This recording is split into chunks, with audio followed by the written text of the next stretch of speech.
on, everyone? It's Nina Infinity. Welcome back to my channel. After a week, I have returned. I have risen to YouTube. Return of the Queen. That's right. The return of the Persian Queen. I have returned, and I'm here. The strike's not completely gone, but I had a 7-day naughty ban that I wasn't supposed to stream, but that's over now. So we're here. We're live on YouTube as well as Rumble. So if you're interested, the link for the Rumble stream is in the description as well as the pinned comment. So you can go and support me there. I suggest you do, because sometimes apparently through no fault of your own, you get freaking strikes on YouTube, and then you can't stream or have a livelihood. Your livelihood gets taken away. So I highly suggest you guys go and support me on Rumble if you're interested, because I sometimes get strikes apparently. But we have a great show tonight. We have a great panel. Going to be talking about a lot of stuff, including Calendargate, because that is a hot topic over on the Twitters, and as well as I guess the conservative spheres. The women are burning the house down. They should be set on fire because all demons are showing themselves. My God, the demons, the heathens, all that stuff has to be taken care of. So we're going to talk about that. We're going to talk also about our favorite movies of 2023. Although apparently I didn't give Dmajini the right instructions. I told him just general movies, and he just picked like whatever. So his list is going to be a little bit different. It's going to be all over the place. It's all over the place. But that's fine. That's fine. Yes, there's demons everywhere. Demons, these women. My God, cover I'm up. a demon slayer. Oh, are you? Oh my gosh, that's amazing. That's amazing. And you know what else is amazing? Over on Rumble, I got an early Rumble rant over there. Hang on, let me share the screen here. There we go. A Rumble rant from Just the Tip. Thank you. Saying welcome back. Just the Tip. Thank you so much. Yeah, a great name. Great name. And very much appreciate that. Over on, I was going to say Twitter. Over on YouTube, we got Golem's half botched circumcision left over. Thank you. Oh, wow. What is that name? I'm not sure. With the 20,000 pingly boo-blue-blue-blues for saying just hi. So hello, thank you very much. Very creative name. And Deranged Lunatic, a member for 27 months, says, Nina, glad you're back on YouTube. Well, thank you so much. I am glad I'm back as well. So yeah, well, I was gone basically for Christmas because of my strike. How did your Christmas go, John? How was it? It was good. Yeah, it was very laid back, low key. Just spent it with immediate family. How was yours? Mine was good. Same here. Spent time with the family and an extended family, because we got the Mexican extended family here. So just got together with some friends. We went to the fair because the fair was in town, and it's hot in Cancun, so it's perfect fair weather. So I went and played some games, and we literally spent the fair, Christmas Eve at the fair. It was very weird. So you guys don't get a winter light? No, we don't. Nice. We get like a spring, like a summer spring, or a spring, Canadian spring weather is our winter in Cancun, which is really pretty. You probably get a lot of critters though, because it's so hot though. That's the only downside. Yes, that is the unfortunate aspect of things, is we get a lot of critters, a lot of disgusting critters that I hate. But hey, life is like that. And you can't. It's not perfect. How was your Christmas, Dmajini? It was very uneventful. I had to work Christmas Eve and the day after Christmas because retail. So retail. So it is what it is. But you are the true heroes of our time. Yeah, I guess that's what you want to call. Yeah, trust me, I got a couple of customers that definitely I'm like, some people just make me want to risk it. I'm like, I don't know how much this paycheck is worth, but you talking to me like that, I don't recommend it. Just saying. Yeah. I don't recommend it. I worked in retail for like 20 years, so I understand completely where you're coming from. And anybody who doesn't respect retail workers, especially during the holidays, just bad people. You're just bad people. They should work. They should work a retail job. I feel like Exactly. that's the remedy there. Like if you've never worked in the food service or the food industry, Yeah, I worked there too. retail, because you're constantly always like, no matter where you're at in life, you're always, you got to buy stuff. So it's like, Mhm. having worked in both of those industries, Mhm. like I try to be as, as kind as possible, Mhm. because I know what it's like. It goes a Yeah. long way, man. Just like asking somebody, "Hey, I hope you have a good day," or I hope you have a good day, or just like, "How are you?" Like the most Mhm. basic questions goes a long way. Where you're like, "Okay, I'm being treated like a human being. Thank you." Absolutely. Yeah. Absolutely. Script Doctor, my northern Canadian friend, how you doing, man? How was your Christmas? Pretty hectic. We basically had to plan up into the last minute as to where we're going to have everybody together. So it ended up being at my girlfriend's place on Christmas, and then we went up north to visit her folks yesterday, which is like it's a 3.5 to 4 hour train ride, and then came back today. It's hectic and nuts. So That sounds crazy. Yeah. Is there snow where you are? not where I am, but when we went up north, there was a lot of snow. Okay. Yeah, it didn't snow in Vancouver this year either. My mom was telling me it's like all raining and there's no snow, and I was like, that sucks, because at least like snow is like nice for like White Christmas over there, but no snow. Yeah. Canada's No been kind snow of up here warm in the this year. Northeast either. Oh, really? No snow there? What about you, John? Michigan? We got like a little touch of it, but not for Christmas or anything. Like right before we got some snow, but it's actually right now it's 40. It says it's 46 degrees out. It's That's warm actually here. kind of warm. Considering. Yeah, for this. 46? What is that? What does that mean? Hold on. I mean, 46. I don't. The thing is, I don't know if that's. I had my windows open though earlier today, so that just tells Wow. you. Yeah, that tells you how like warm it was. That's I- 7 Celsius for those of you who are wondering. I got 51 degrees right now.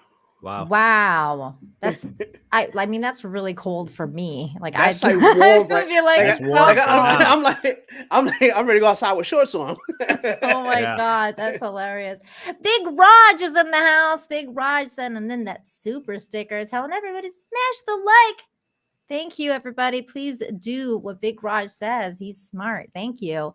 And Chris Karanis here for $5 says, just stop by before bed to see John and Nina getting a bonus with Dmajini. Sweet. Have a great stream. Thank you so much, Thank you. Chris. And Stratoski, thank you so much for the 2. Says Xmas was good, except watching Barbie with the in-laws. Oh, that sounds that sounds odd.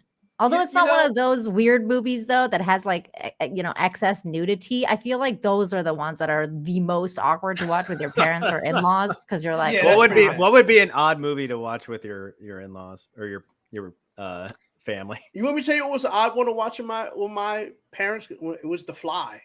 oh, that's a bad movie. Yeah, the one with Jeff Goldblum. And I like, when he hate that was- movie. Yeah, that was pretty odd, especially when like there was like some sex scenes going on. Like I think like The Crying Game would be like really fucking awkward to watch. Go dark Yeah. there, Nina. or like even Game of Thrones. Like That's I what remember, you don't wanna watch that's what that. I was Yeah. thinking of. yeah, Yeah. like when you're Or watching Amelia, like really, Amelia Clark's getting it from Jason. yeah. Yeah. Or like anybody really, like even like the gay sex, you're like, oh my god, like I'm watching this with my mom. Forgot about like that. I shouldn't be watching. yeah, But yeah, we're gonna talk about movies and stuff. Oh my god, Eyes Wide Shut. That would be really awkward to watch with parents or something. I did watch a Christmas movie, like a newer one that I thought I was gonna really like, but I ended up really disliking it. It's called Silent Night. I heard of this. But Yeah, I it's never- with the dude from The Killing and what was that Netflix one that he did, the sci-fi one? Joel Kinnaman is his name. It's not Violent Night, right? Silent Night. No, it's Silent Night. Violent Okay. Night was good. I didn't like Silent Night because it was one of those like it's definitely one of those revenge stories. The Altered Carbon. Thank you, omniscient guy. And I usually do like revenge stories. Not that like I don't. It's just that I feel like this movie was really weird in a sense of that, like, it doesn't give you anything to look forward to. And that's what I kind of like feel like with Christmas. It's like, even if it's like a Christmas movie that there's violence in it, for example, Die Hard being like the Christmas movie that's like totally action, guns, people dying, blah, blah, blah. There's still something to look forward to. Like, oh, he has a happy ending. Like, he's going to rescue his wife and they're going to be reunited with their kids at some point. Whereas in this movie, it was like, oh my God, like the kid's dead. The wife leaves them. It's like this whole thing. Nobody there's no resolution in the end, except he's just like killing everybody. And it's just like, okay, like, what am I watching this for? What's the Christmassy aspect of it? There is none, other than like the background being somewhat Christmassy. I was just like, I don't know. I just didn't like the revenge story aspect was just kind of like, it was a bit much, at least for me. I don't know, but maybe other people would enjoy it though. I think like maybe the dudes in the chat would probably enjoy it. Have any of you seen it? No, have not seen Silent Night. You didn't see it? Okay. Yeah, I remember it was the weird. trailer pretty vividly, but it didn't entertain me enough personally. Yeah, I mean, that's the other thing. It was a John Woo movie, and I was like, oh, this is gonna be great. Like, it's gonna be amazing, and the action was good. I just don't like. I was like, okay, like the son's dead. He's gonna go revenge the son, and it's all, I don't know. Did it feel pretty predictable? Yes, very, very predictable. I was like, okay, like I don't know. I just didn't. It just didn't vibe with me. I like Violent Night way better than Silent Night. But yeah, there you go. See, other people agree. Silent Night was okay, but not great. Violent Night was much better. Agreed with you. But anyways, that's not what we're here to talk about. I just randomly brought that up. Let's start the conversation about this calendar madness. Please enlighten me on this, because I've been seeing that floating around. I didn't get it. What am I missing here? I'm so glad you asked, because it has there's obviously a backstory. please, I'm here for it. This is going to be amazing. What about John and Script Doctor? Do you guys know what's going on? Nope. I know there's a conservative. There's a conservative calendar out with like women in bathing suits. Yeah, I mean, it's marketed for you, John. You are a conservative Christian man. So you're single. I don't like to. I'm not really one that likes to put myself in like the conservative boxes. Yeah, I mean, I lean I'm with conservative. You, bro. I value. I have many of those values, but I don't like the idea of being put inside that box of like, I'm a conservative or I'm a Republican or any of that, Agreed. I understand. Yeah. Right and left wing are part of the same bird, and they must be destroyed. Dmajini, if that was a demon, I'd hunt it with you, because you're right. So here's the story. This guy right here, which I'd never heard of until this situation happened. His name is Seth Weathers. This dude, I mean, pretty good looking dude. Not gonna lie, he's pretty good looking. He looks like a combination of James. What's that guy's name? James Martz, the guy that played Psych. Yeah, that and Hunter Biden, like a younger Hunter Biden.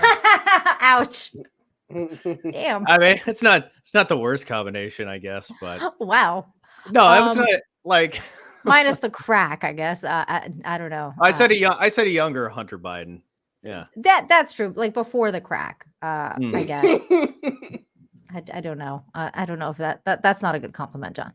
But anyways, this dude right here, he's actually some dude that decided to make beer for conservatives. We're gonna watch this commercial so you can see what he's all about. Here we go. America's been drinking beer from a company that doesn't even know which restroom to use. That's why I created Conservative Dad's Ultra Right 100% woke-free beer. As conservatives, we're constantly getting hit in the face, left and right, by the woke mind virus. But the last place we want it is in our beer. If you know which bathroom to use, you know what beer you should be drinking. Stop giving money to woke corporations that hate our values.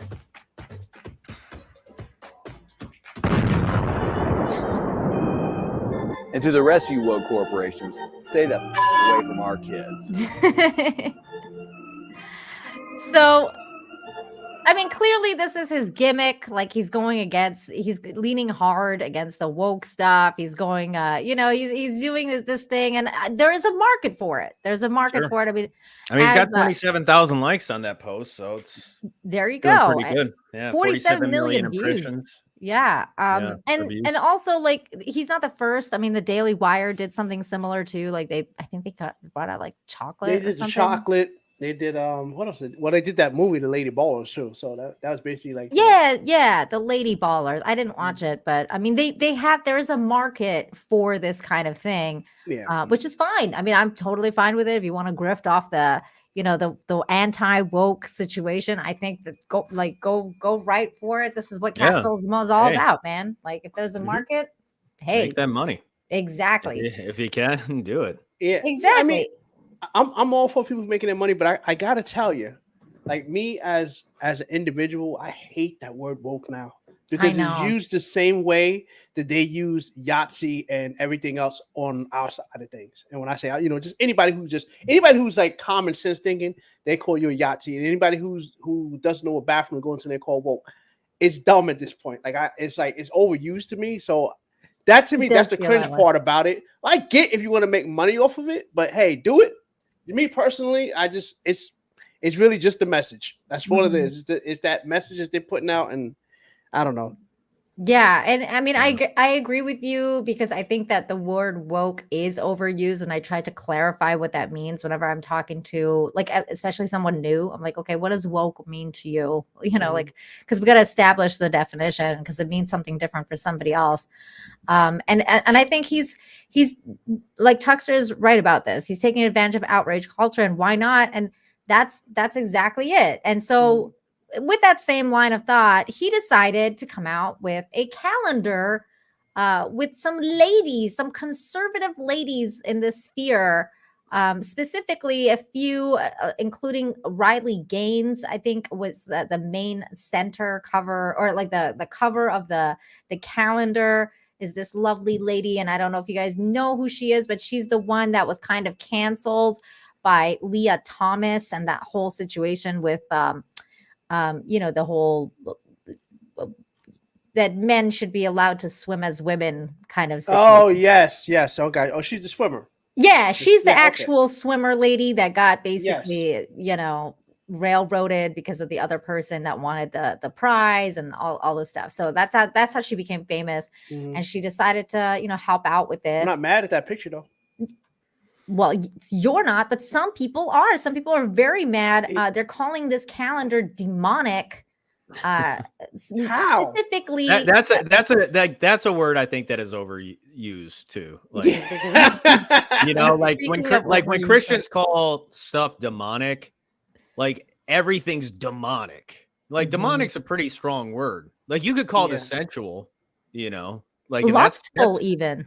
Yeah, that's Christian terminology, and I think that's accurate. I don't know, I mean, yeah, I looked up demonic, and I'm like, I don't know if this necessarily categorizes as like she's not like nude and and in a very provocative position. She's not in a provocative position. Yeah, correct. So it's like, you could call this sensual. You can call this, sure. I mean, this will make a guy lust, but something. Yeah, I mean, it's good to look at. It's good to look at. I mean, I'm not gonna be lusting over a picture. I mean, it depends on the guy, It depends on the guy. I think so. I guess. If Riley Gaines really wanted to stick it, if Riley Gaines really wanted to stick it to Leah Thomas, the one thing that she could say is the only thing she and Leah Thomas have in common is cup size. Ouch. And that should not be a qualifier to allow people to exploit this angle in sports where men who claim they are they're women who are doing stuff like that. Like I would say humiliate them and show a little bit of humility as you humiliate them as well. Because Riley Gaines is someone who worked really hard for what she got. And I think it's incredibly wrong that someone who did not work as hard is taking it from her and from every other female athlete that's, gone through the rigors to get where they became. Yeah, and I think that's a really great point, Script Doctor. And I think part of my the reason I like this picture, and generally speaking, I thought that the whole situation that happened with her is highlighted in this picture because she's a natural born woman. Here she is in her atmosphere that she's a swimmer. This is what she wears. Obviously in swimming competitions, you're wearing a one piece. In this place, she's wearing a two piece. But in either way, she is a woman, and she is showing that she's a woman. Look, if they had Leah Thomas on here in this bathing suit, and there was all this outrage, then I would understand. I'd be like, okay, that's fucked up. Nobody wants to see that. But this is a real woman, and I feel like her being demonized for what she's doing is kind of insane. And she's not the only one. That's actually wasn't even the major problem with this calendar. The main problem with this calendar and it being demonic was actually this picture here from Josie, the redheaded libertarian, who I guess people had a really big problem with the cross. She's pretty covered up. I mean, she's not showing really a whole lot, It's them legs, man. We gotta she's got string her nice up. She got legs. I'm just saying. But I mean, it's like, listen, I mean, I want to tell myself a little bit. So as a younger Dmajini, little young Dmajini, I probably saw some stuff I probably shouldn't have watched at that age. More adult leaning stuff. So for this stuff, for me, it's nothing. This is nothing. The stuff that I've seen growing up. You're a heathen, Dmajini. You're damn right. You're damn right. I am a heathen. But also, apparently, like, people who are non-Christians aren't supposed to have an opinion on this. I do, because I have an opinion on everything. Here's the deal. Look, listen. I believe in the higher power. I just don't believe in any organized religion. How about that? Does that make me a qualifier? Because I do believe in God. I'm just saying the stuff that I'm not going to go down there. But it's if you do believe in God, here's what I will tell you. The female body is one of God's most beautiful designs. And if you do not like the female body, you have a problem with what God did. And that's what I'm telling about you right now. How about that? Hey, that's a very valid point, I think. I mean, we are all works of art, really. I think mostly women. Men are more utilitarian in their body design, whereas women are works of art. But apparently the thing that made this picture the most demonic the crucifix is the crucifix in the background. But why though? John, can you explain as a Christian? Look, I mean, this is the thing where it's like, I mean, this is kind of to be expected. If you're going to put out like a conservative calendar with half, I mean, in this case, she's not even showing any cleavage or anything. So, I mean, yeah, I think it was what's his face called it demonic. Was it Bryson? Bryson Gray is the person that this is like this picture out of all of them. I haven't seen the other ones, but you will. I mean, this is a I mean, the rest of you know? I understand for certain, Christians, and depending on like how strict they are in terms of their, sex and where they come from. And when I say sex, I mean SECTS. But I mean, she's fair. She's showing a little leg for sure, but I mean, it's really not. I've seen a lot worse from Christian women. I read somebody on the comments say she's seductively looking at the camera, and I was like, "That's not even seductive." What does that mean? I don't know. I've seen a lot more sensual behavior from Christian women than this. I know. I honestly like the funniest part is a lot of the women, especially that have been criticizing this calendar, have like way more like racy photos on Instagram, and it's like, why do you guys care about this? I don't understand. Here's the thing I'm going to say about that. See, everybody's like, oh, this looks a certain way, whatever.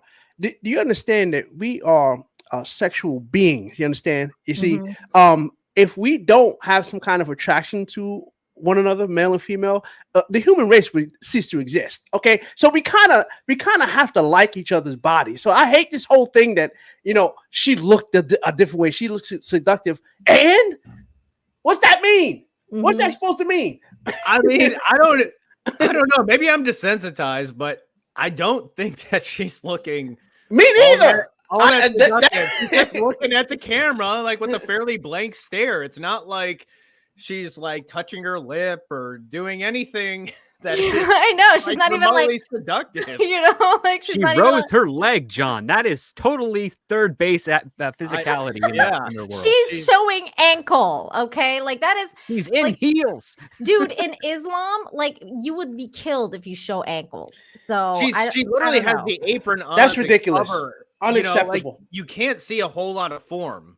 There's not a lot of I guarantee she looks great. She obviously does, but she's purposely covering a lot up, is what I'm saying. Not those shoulders, really that heathen. She's even covering her shoulders with her hair, like I don't know. It's the right shoulder that's the most sexy. Everybody knows that. Yeah, it's always that right shoulder. It always gets you every time. Man. Okay, so the funniest part was that I was going through some of the comments in this on this photo, and some girl was going off, and she was like, "What would you say as a woman if you walked in and your husband was looking at this photo?" And I was like, "Don't expect me to cook dinner tonight." I don't know. I was like, well, I would be like, "Oh, Joe." Like, if I literally put myself in a position, like to if I walked in and I saw my husband looking at this photo, I'd be like, "Oh, like that's Josie, the redheaded libertarian. Have you like that? She's like great, and she's got really pretty red hair, and she was really fantastic on Timcast. Did you listen to her talk about like whatever on this podcast? Like that would be the conversation I would be having, like because I'm somebody who's secure in my relationship, so I feel like there's a lot of insecurity going on from a lot of people where they're like, how could oh my God, these married men that are buying this calendar, like that their like wives are going to be just disgusted at them and like all this stuff. I mean, I don't think it's a great idea if you're a married guy to buy this calendar. Like probably not the best idea. Well, it all depends on your relationship with your wife, I suppose. I mean, a calendar, John, that's not that bad. It's fine. Death by 1,000 cuts. You never know what's gonna be like. Just the one little extra here or there. I would like to think if you are married to somebody that you are on the same level, that a calendar wouldn't piss off each other. I would like to think that my future wife would be pretty cool with me having a calendar. Exactly, Dmajini. And you know what? Let me clarify, because Johnny is saying Nina's giving her terrible advice to married men. Look, I'm not saying go buy the calendar. I mean, go do it if you want to. But I'm saying obviously it's a discussion that needs to be had with a wife, especially if your wife doesn't like you looking at other women. It really depends on your relationship. Like, correct. Like, a lot of women don't like you looking at other women. I just like it's, but it's not. I'm not saying every woman, but I'm saying there's a lot of women out there that they're jealous. I mean, that is true. Yeah. There's a lot of jealousy going on because most women are. But I'm saying it's fair though. I'm saying it's fine though. Like like it's not necessarily. It's a good sign. Like if a woman gets jealous, I think it's a good sign for a guy. Oh. That's interesting. Yeah. Why? Because you think like the passion is alive? Yeah, she wants to be the only woman in your eyes, in your life, and it means it's indicative that the relationship means a lot to her. Yeah, you just need to measure what level of jealousy is acceptable. Sure. I've been in relationships where we had a female waitress and I didn't even pay attention to her, and yet my girlfriend at the time was really jealous. Like, did you see her? Did you look at her? Yeah, Like, that's no. yeah, no, Yeah, that's a that's no-no. That's overkill. Yeah. But obviously, unhealthy. if you're staring at that waitress and you're looking at her up and down, like then I'd say like she's she's it's all justified for that. Yes. fair, yeah, for her to be like, what are you doing? Just as if she's doing the same thing, vice versa. So I had a situation like that. One of the ladies I was dating, she actually mentioned to me, "Hey, this person's looking at you." So I'm like, "Who are you talking about?" So I looked, and then she got upset that I looked at the, I'm like, "Well, how's that work?" like you mentioned, like I didn't even see this person, and then you mentioned it to me, and I looked, and you're like, "Oh, why are you looking?" Now she's just looking to hang stuff over your head. Like, Also, can I just mention that, like, women, we still, like, we live and breathe.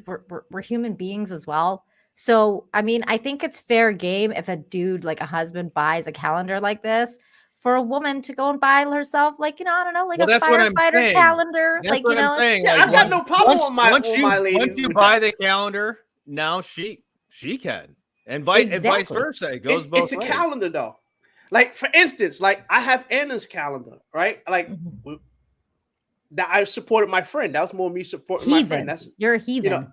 Correct. Absolute heathen. Yeah, like 100%. my God, her calendar is one of the most demonic things I've ever seen. Like, have you seen? Man, if they think this is bad, you wait till they see Anna's. Have you seen her picture of Vampirella? She's literally got like fangs and shit, and she's like, she's got blood all over herself. I'm like, my God, this is the most demonic thing I've ever seen in my life. I mean, in the best ways. We got Magnum Norse here for $20. Says nothing makes sense. It makes me more hard than when Jesus is watching. Wow, that is. Oh dear God, that is really heathen. That's blasphemy. I think that's how he starts.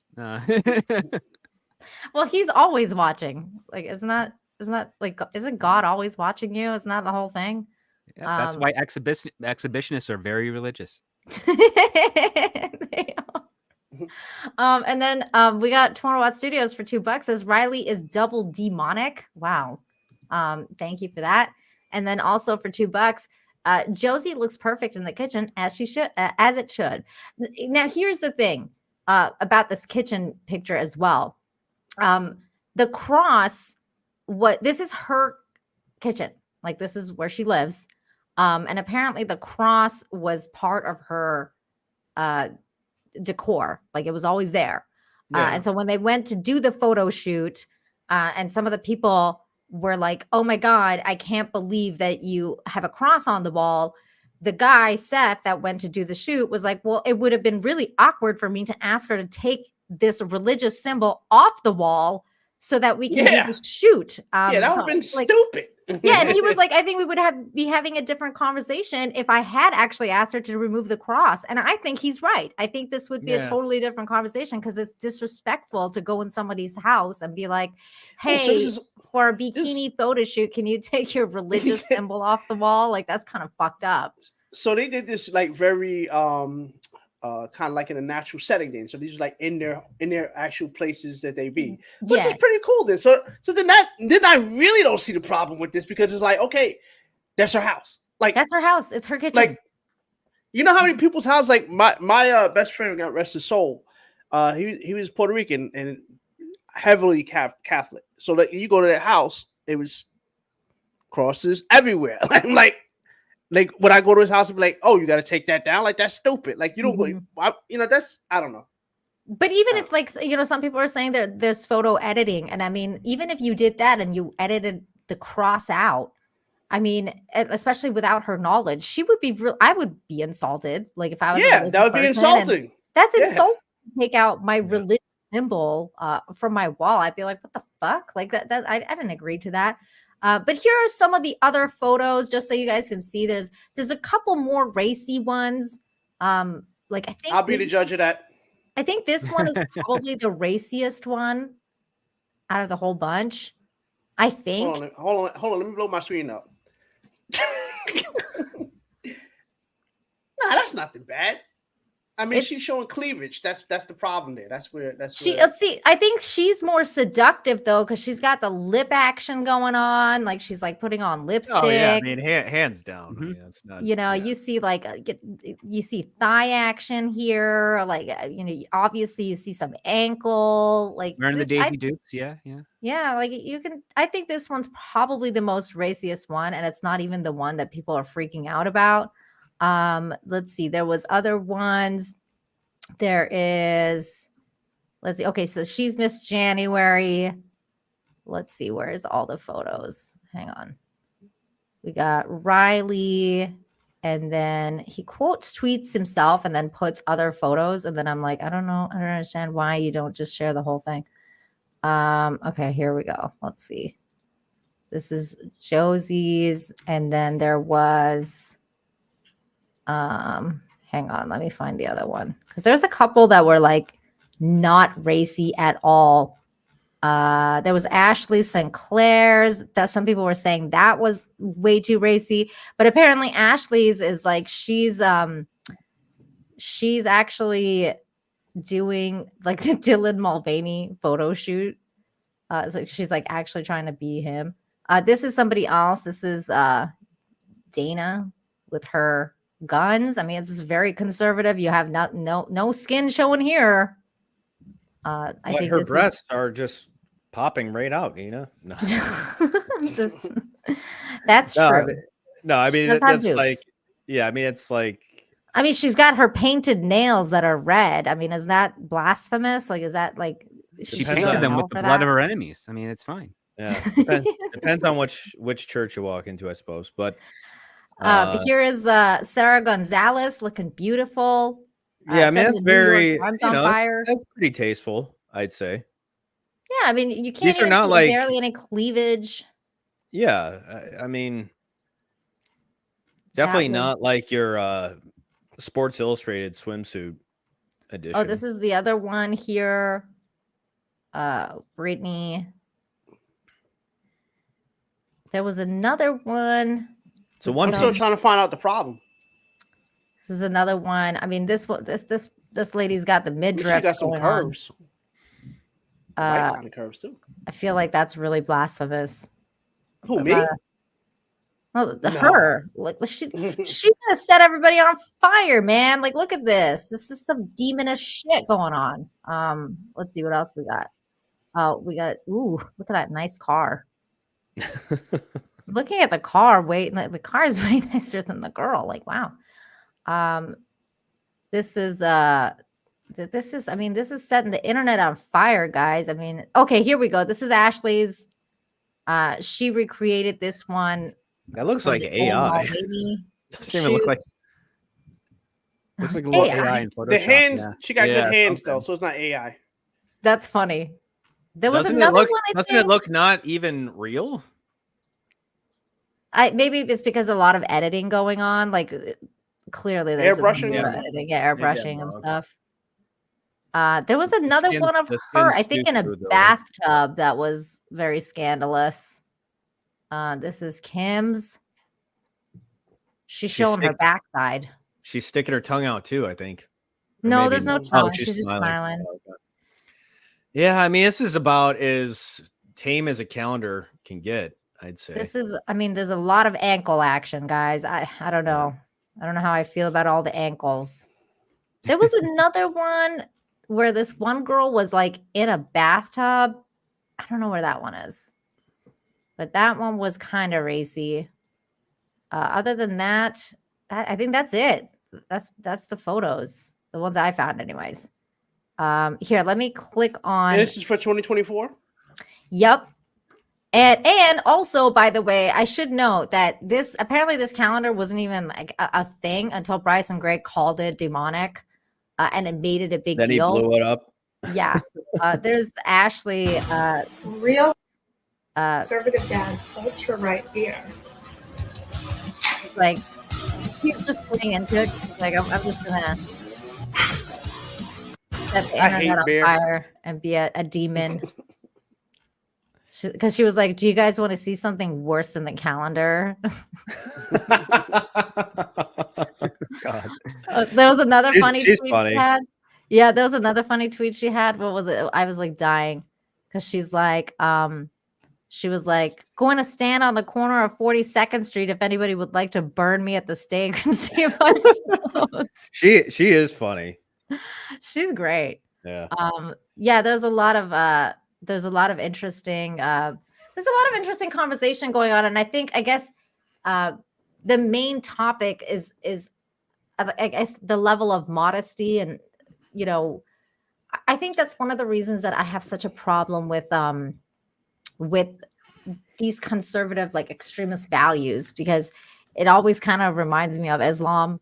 And I'm like, well, like, is that the road we wanna head down? Because I think that's where I have a problem with, because I've seen the extreme on both sides.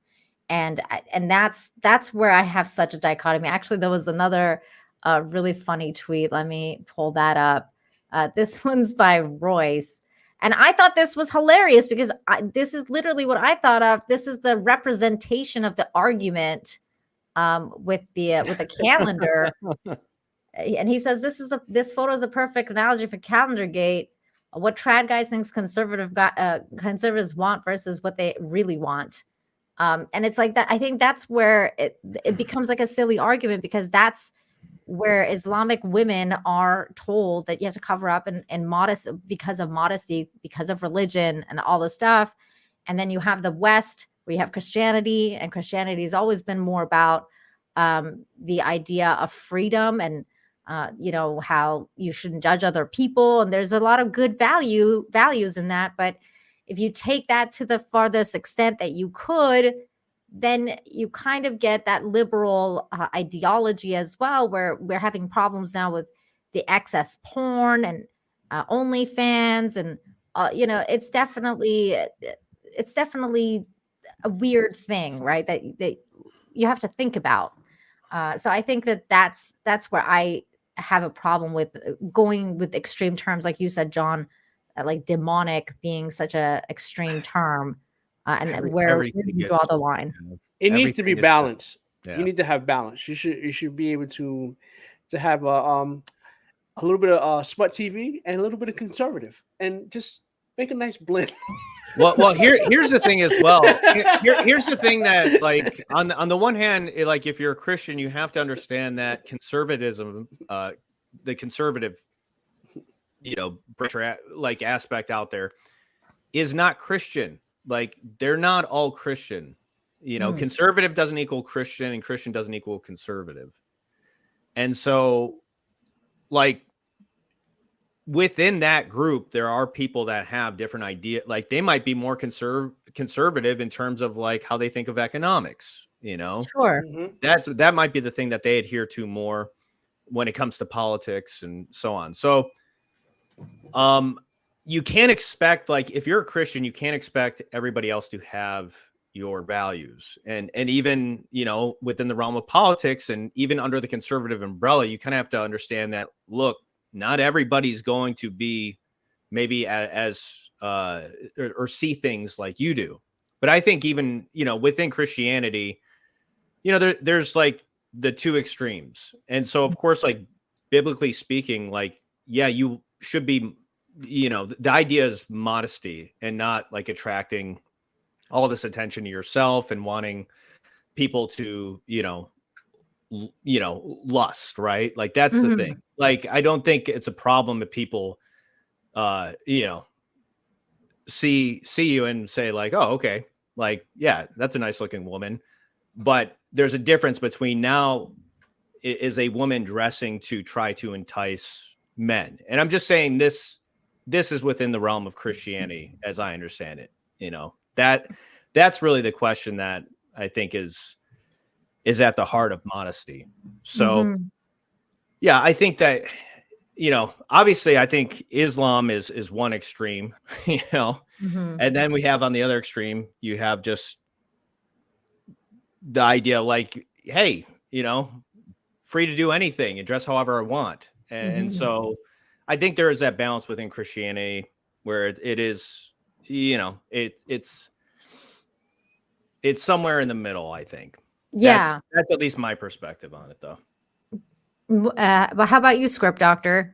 Any thoughts? It's hard to really elaborate on that. John kind of covered the basics. Yes, conservatism and Christianity are not married, so to speak. They share some stuff, but they're not 100% like that.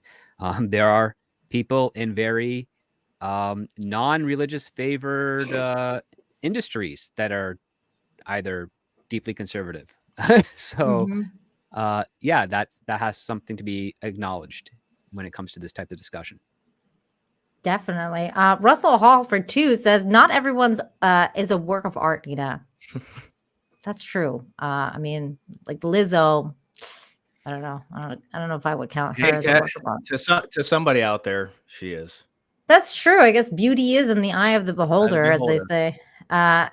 Exploiting Pretty, thank you for the 5, says she's just standing there menacingly. I know. It's like that was one of the fun. I swear that I was like dying at that comment. She's looking at the camera provocatively. I was like, literally everyone that takes a picture is looking into the camera provocatively. It doesn't really matter.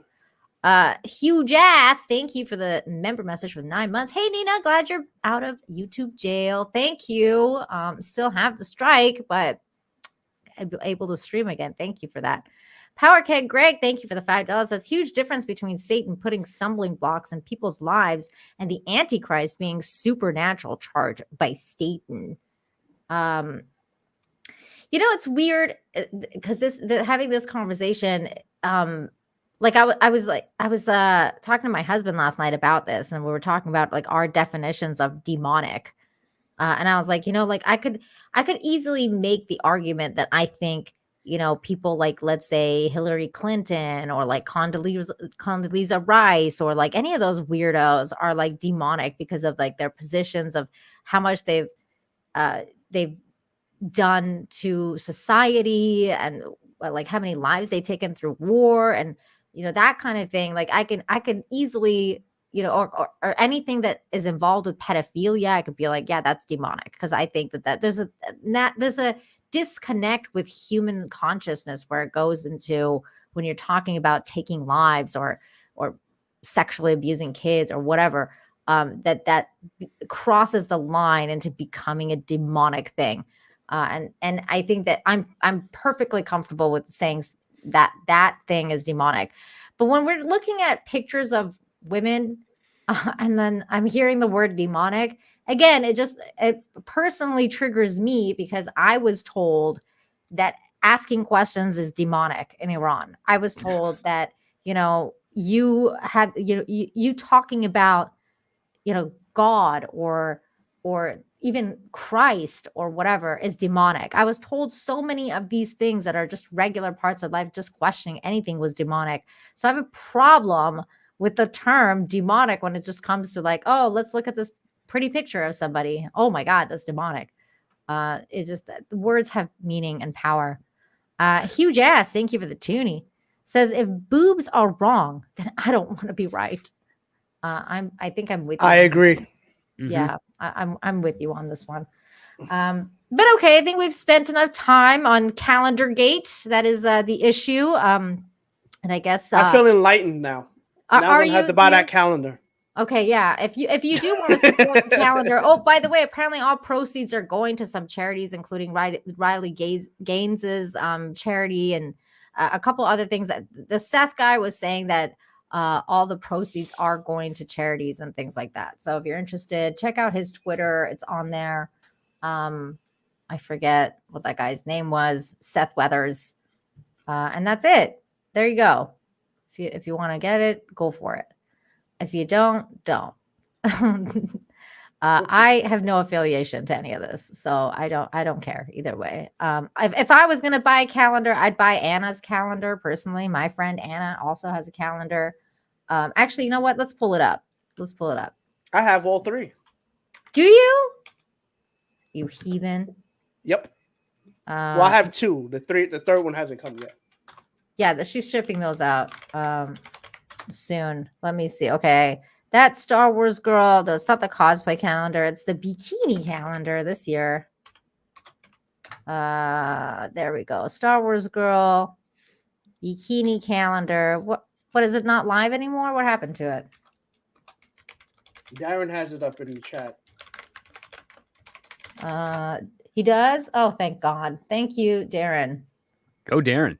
He got it before I did. So there we go. This is my friend Anna, that Star Wars girl, the demonic lady of the evening. Look at this. Can't get any more demonic than that. Look at this. She got blood on her hands. She Oh, that's not it. rib night? The Sizzler? No.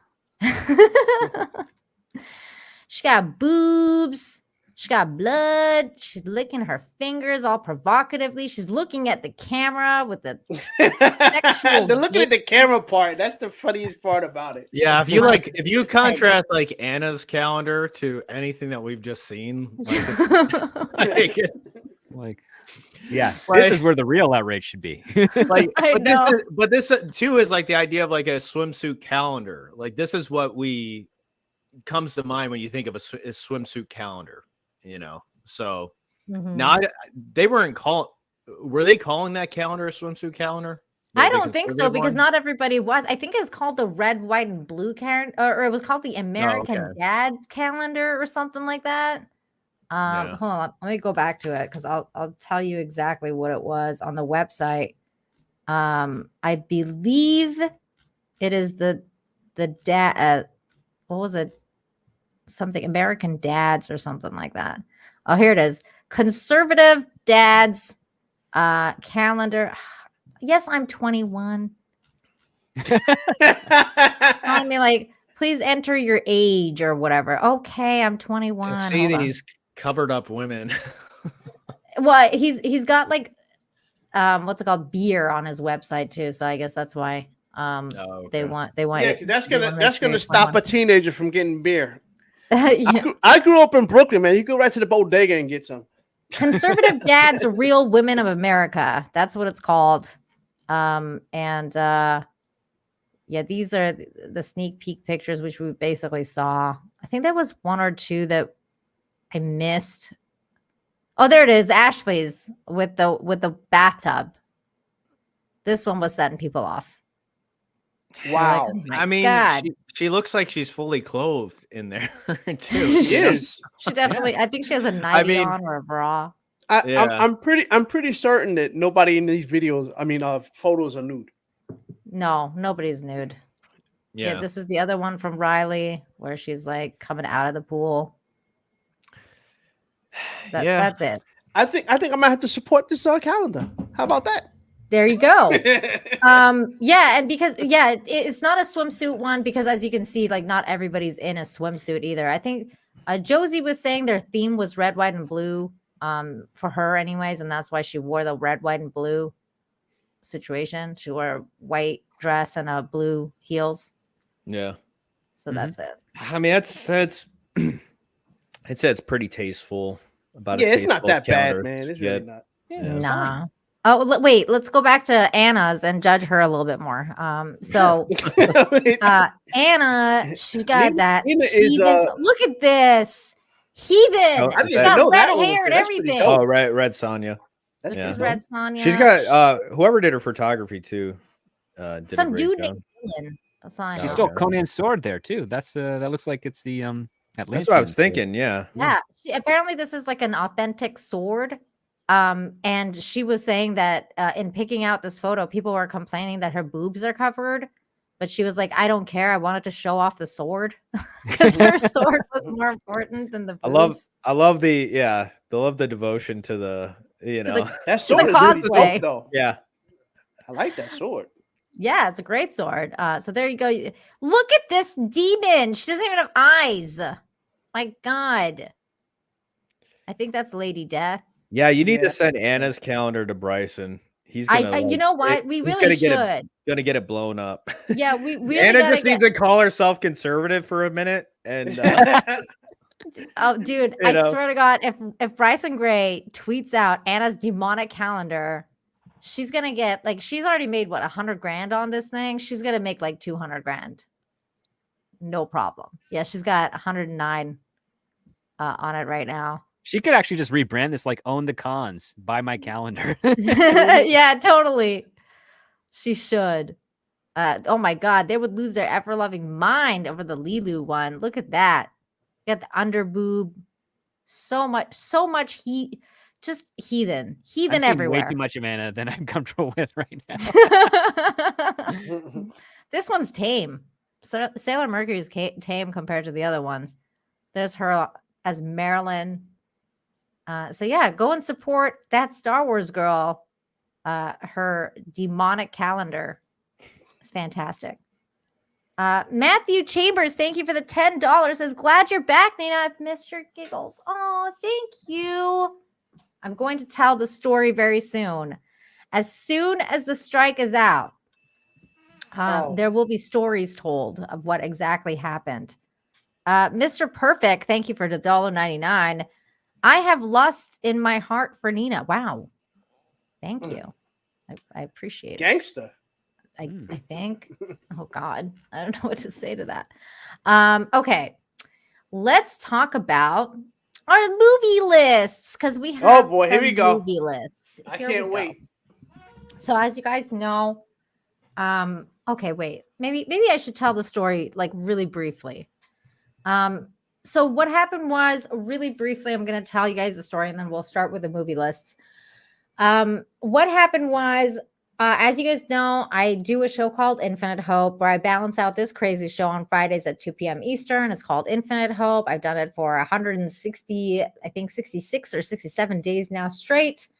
I wasn't able to do one on YouTube last week, but it was on live on Rumble because I got a 7-day like a ban because once you get one strike, you get a ban on YouTube for 7 days. You can't upload videos or stream.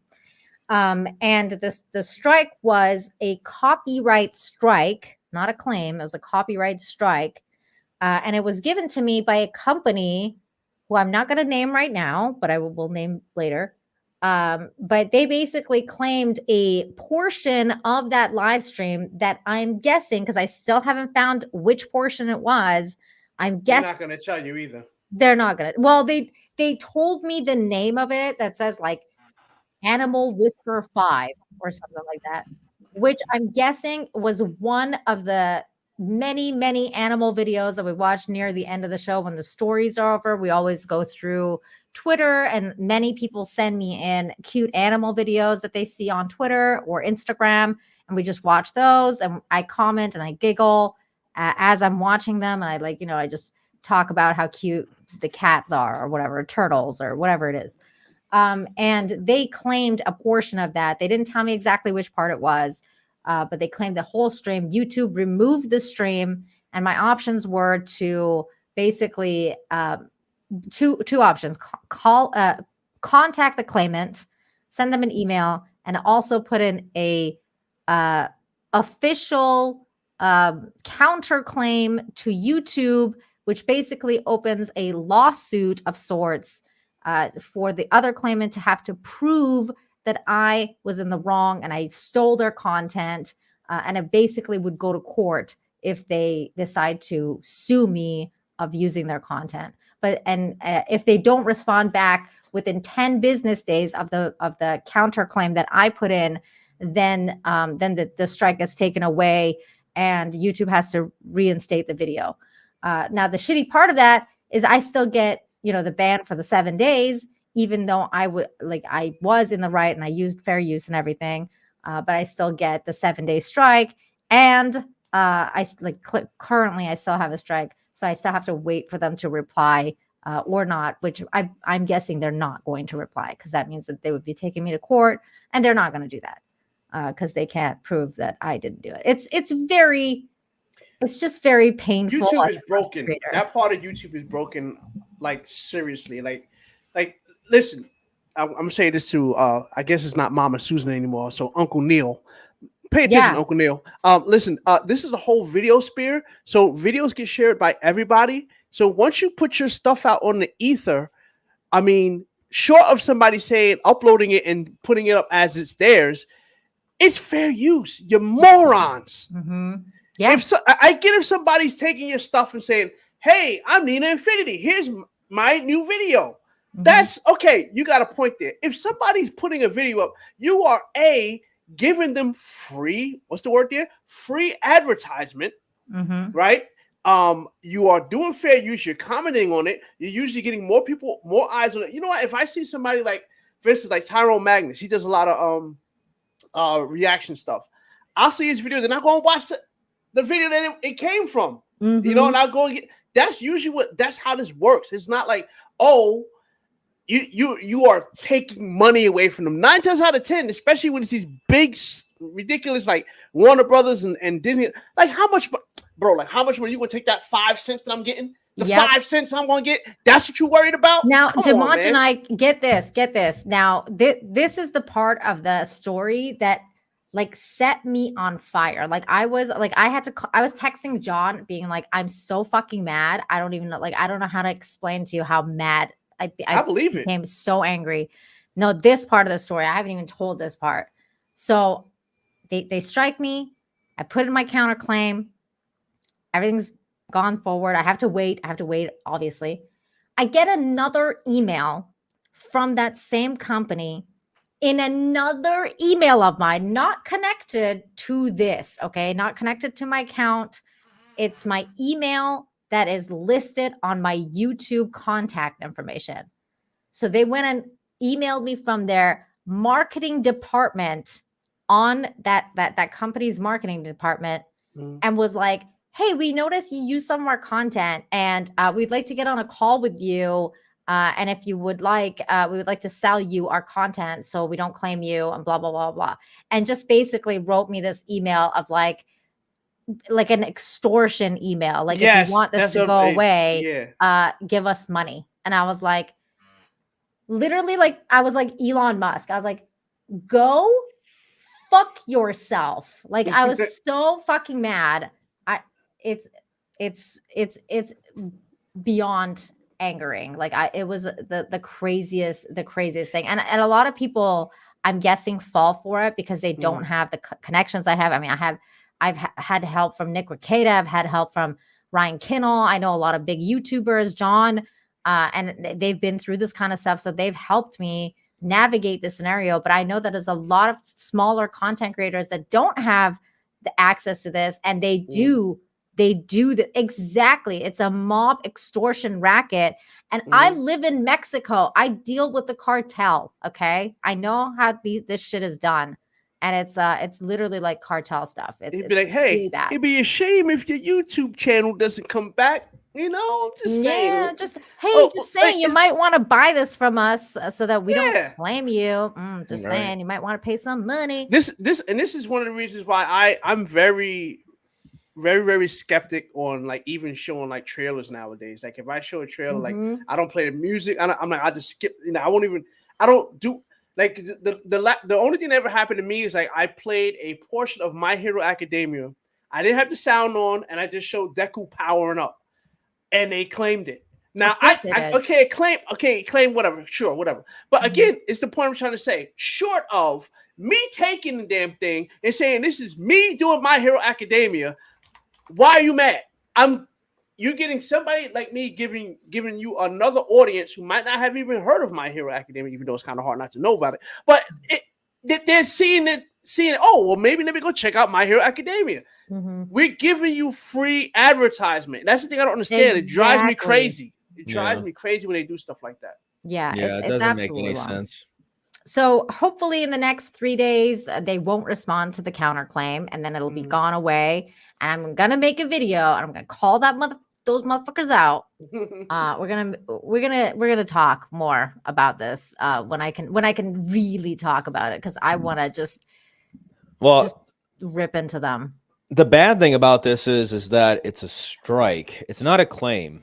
Yeah, there's a difference. Strike. You know, like my live stream still to this day, and I don't even live stream anymore. They still get claimed. I got I get copyright claims on them, but that's fine because it's not really, you know, I never made any money off of not a lot of money off of AdSense when it came to live stream. So that's not a big deal if a live stream gets claimed. But when you get struck, that means you can't post for 7 days. And Mhm. now you feel like you're walking on eggshells, Yep. Mhm. but now it's like, if you do your show, Infinite Hope again, now it's like you're worried about what, like I never got a copyright strike, but I got community guideline strikes. And then you're always constantly thinking like, is this going to get struck? The next thing Mhm. you're going to Mhm. upload, or in this case, what you're going to show. So Yeah, well, I mean, I could tell you this, John, I'm never showing another animal video again on the yeah, I show. mean, what choice Like, do you that's out. have now? Like, Mhm.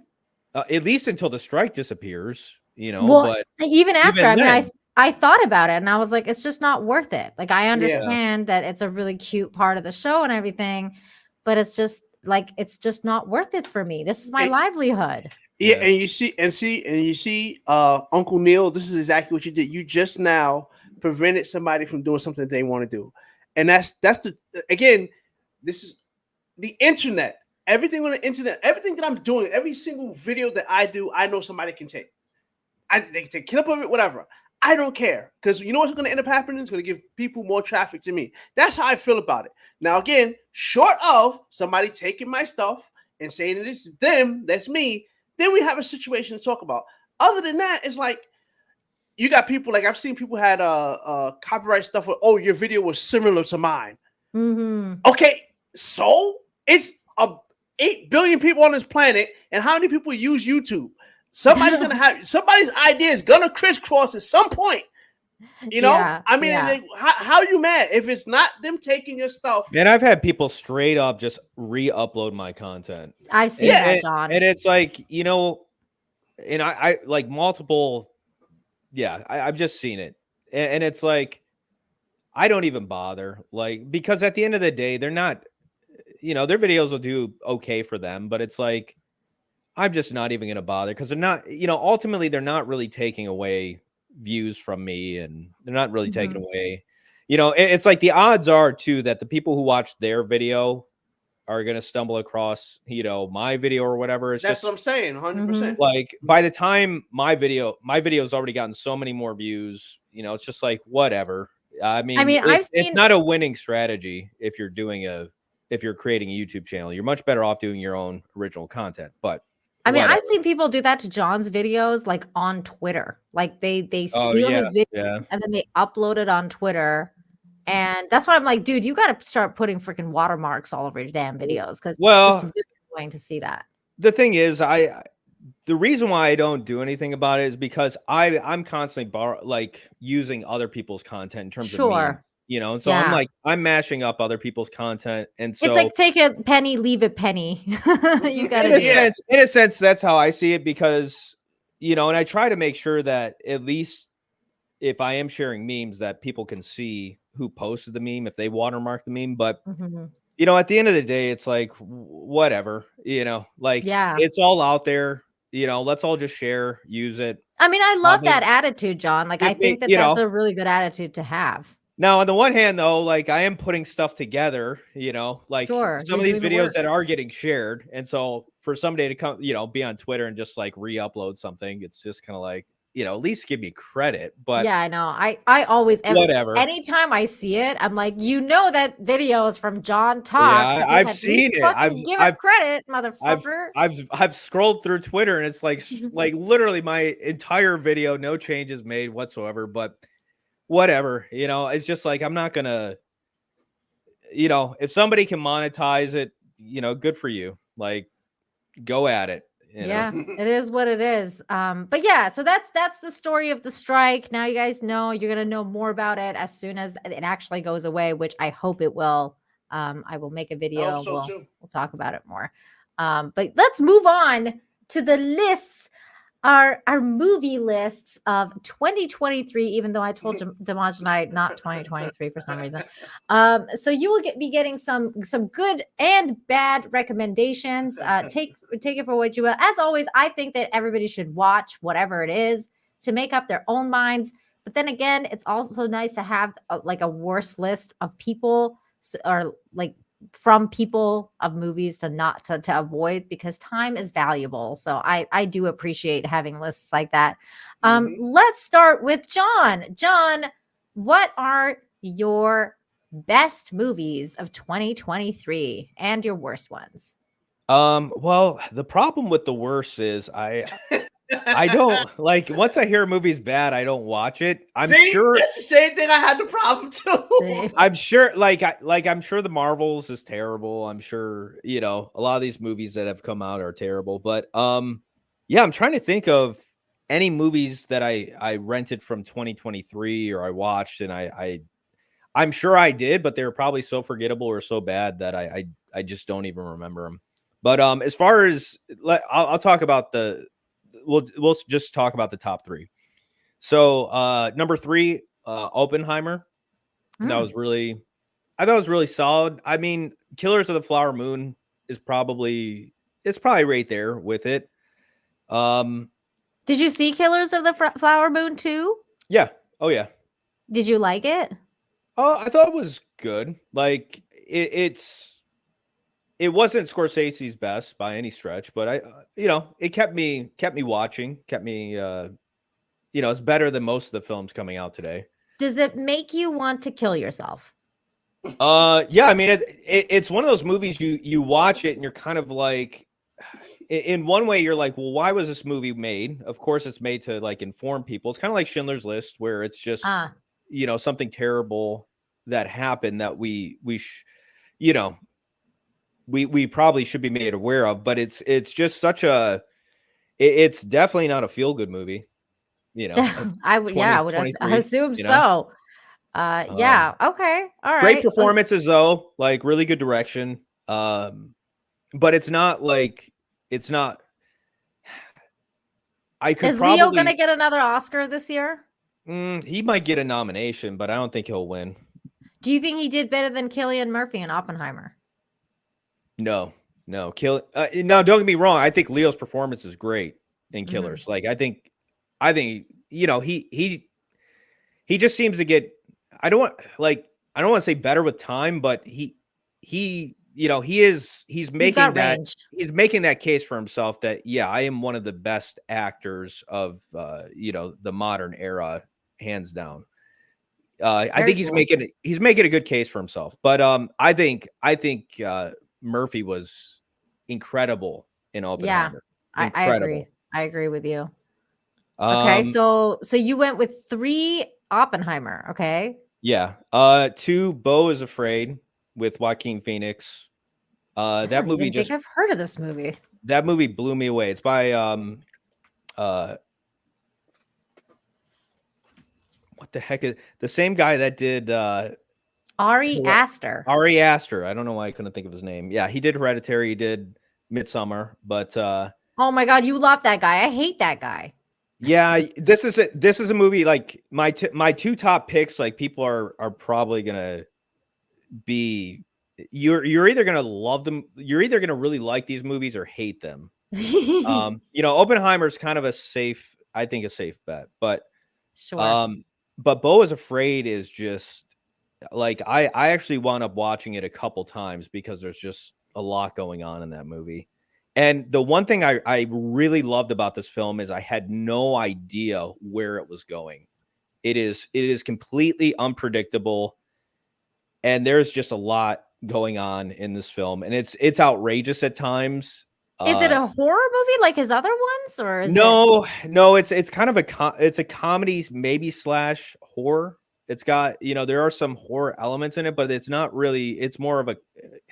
It's tough because it's really tough to put a genre on this film. Like I would maybe dark comedy. Like is that? Yeah, I think you could call it that. Okay. But it is just bizarre. It's like one of the most bizarre movies I've ever seen, and I think that's why I really liked it, because it just feels like everything is paint by numbers, and I don't want to say everything, but so much stuff that is out there is just so predictable, or it feels like you've seen it before. And when you see Beau is Afraid, you haven't seen anything quite like this, and it's a very very calculated, well-directed film. I enjoyed it. There's just a lot. I think there's just a lot being said there, and but I think a lot of other people might find it really artsy fartsy and not that deep, and a bunch of Script bullshit. Doctor. Have you heard of this movie? Yeah, I've heard a little bit of it. I haven't checked it out yet, but I kind of want to. It's one of the few things being brought up over the last year that people have actually recommended. So you kind of want to see for yourself personally. There you go. That's interesting. Okay, what was your next one? Yeah. Oh, Joaquin Phoenix, like he offers like a great performance in that movie. Okay, last one. I literally seen this movie 2 days ago. And I recommended it to Nina. I should have gave her more time. I haven't watched it yet. Dream Scenario with Nick Cage. Okay. Yeah, I'll share the premise. It's Nick Cage is a man who winds up being seen in the dreams of people everywhere. And so he winds up becoming famous because of that. And he's literally the most mundane, boring, uninteresting guy. And Nick Cage is like, it's pretty rare, but I actually like laughed at this movie at different points, like where I was laughing out loud just because his performance in the script. This is another film. Like if you go on Rotten Tomatoes, man, like some people just hated it. I loved it. And I think it's got a great message too. I think there's a lot being said there. I'm not going to ruin any of it, but Dream Scenario, Nick Cage, I love Nick Cage, so I'm down. I'm down. He is a great, like, he just reminds you every now and then, like, yeah, I'm a great actor, actually. Like, I'm really good at this. I'm sad that he said he's like basically retiring from movies though. He's like, it was so funny, but he was like, I'm retiring from movies. I'm gonna just do TV now. And I was like, like basically movies still. Like, I mean, that's like, I don't know. It was just funny the way he said it. He's like, not gonna retiring. do big, He's doing that to increase his quote. Yeah, well, he's just not doing like big blockbusters anymore, I guess. Like that's what he meant. But he's like, I'm gonna focus on doing TV, which is basically like the new movies like industry. But okay, like very cool movies, John, because they're not all like, stuff you hear about like the Marvels or something. Okay, what about your worst 3 movies of the year? That's more difficult because I'm trying to think of like what movies did I okay, watch? How about I tell you mine? I'll tell you mine. Yes, go for it. Like I'll go with my worst movies just so you guys can know. My worst movies are Indiana Jones and the Dial of Destiny for number 1. Sure. That was fucking terrible. And by the way, all of the movies that I'm naming, I have watched. So if like I've watched it and then I had to turn it off because it was shit, which is what happened with Indiana Jones, I'm naming it. So like that was that that's was the pretty, reaction I had. Yeah, So, that wasn't all that great. it was terrible. I didn't like it. Number 2, which might come as a surprise to people that know me, is Asteroid City. Okay, that was the one that I did want to bring up. That's on my worst list too. Yeah. Oh my God, that movie was terrible. Like I was like, how could you do this, Wes Anderson? Because I love Wes Anderson so much. But that movie was the worst movie I have seen from him ever. And I had to turn it off like pretty much almost halfway, more than halfway. At some point I was just like, I'm done. Like this is dumb. So that was number 2. And number 3 was The Flash, which I actually did go through. Like I watched the damn movie, but it was so fucking bad. And Ezra Miller was so terrible. So I was like, no, that definitely number 3 is The Flash. So those are my top 3 worst movies. I'll tell you my favorite movies of 2023. I went with for number 1, I went with They Cloned Tyrone because I thought They Cloned Tyrone was really, really clever. Really great dialogue, great script, great casting. They basically showed how much a few of the people, especially because they do work for Marvel, Disney, because one of them was Disney Star Wars, Finn. What's his name again? John Boyega. John Boyega. John Boyega is the main character in there, and he's fantastic. So it really shows how much of a disservice Disney did to him. And also the Black Girl Magic is in there. What's her name? China. Photon. I just know her superhero name. Photon. Oh my God. Well, her. Yeah. She's great. She is Black Girl Magic in that fucking movie, and she is fucking fantastic. Really, really good cast. Obviously, Jamie Foxx is great in there. The movie was just a really interesting perspective on like the issues Black people are facing today, but also us as a society. Really interesting commentary on the social dynamics. I just thought it was really cleverly done. So that's my number one pick for 2023. Number two, I picked Oppenheimer because I feel like Oppenheimer was one of those movies that everybody just has to watch. It's something that I don't know. Nolan achieved something that I never thought would be interesting to watch, which is the story of Oppenheimer, and he did it. So it was just great. And Cillian Murphy, man, my God, like he just killed it. All the cast. And then my number three, I had a little bit of difficulty going back and forth between John Wick 4 and this other movie that I'm going to name. So I put John Wick 4 as my honorable mention because it's a closeout movie to the series, and I really enjoyed it. But this other movie that I picked for number three, Gran Turismo, came out of nowhere for me, and I really didn't think I was going to like it going in because usually video game movies are terrible. But this movie was so fun. It was just really great. And I was surprised. I was surprised at how fantastic it was. And it actually has rewatch value for me. So I would actually watch it again. I love cars. I love Gran Turismo. It's off the video game, but in the smartest way possible because they actually made it a true story about what the video game company offered to do for some people. So it's a really, really, really fantastic movie. Highly recommend for 2023. That's it. Honorable mentions, I made John Wick 4 and Barbie because, well, Barbie is great. Ryan Kinnell's in the chat. Women don't usually feel represented in movies where people can drive. What's up, Ryan? Ryan, how are you, buddy?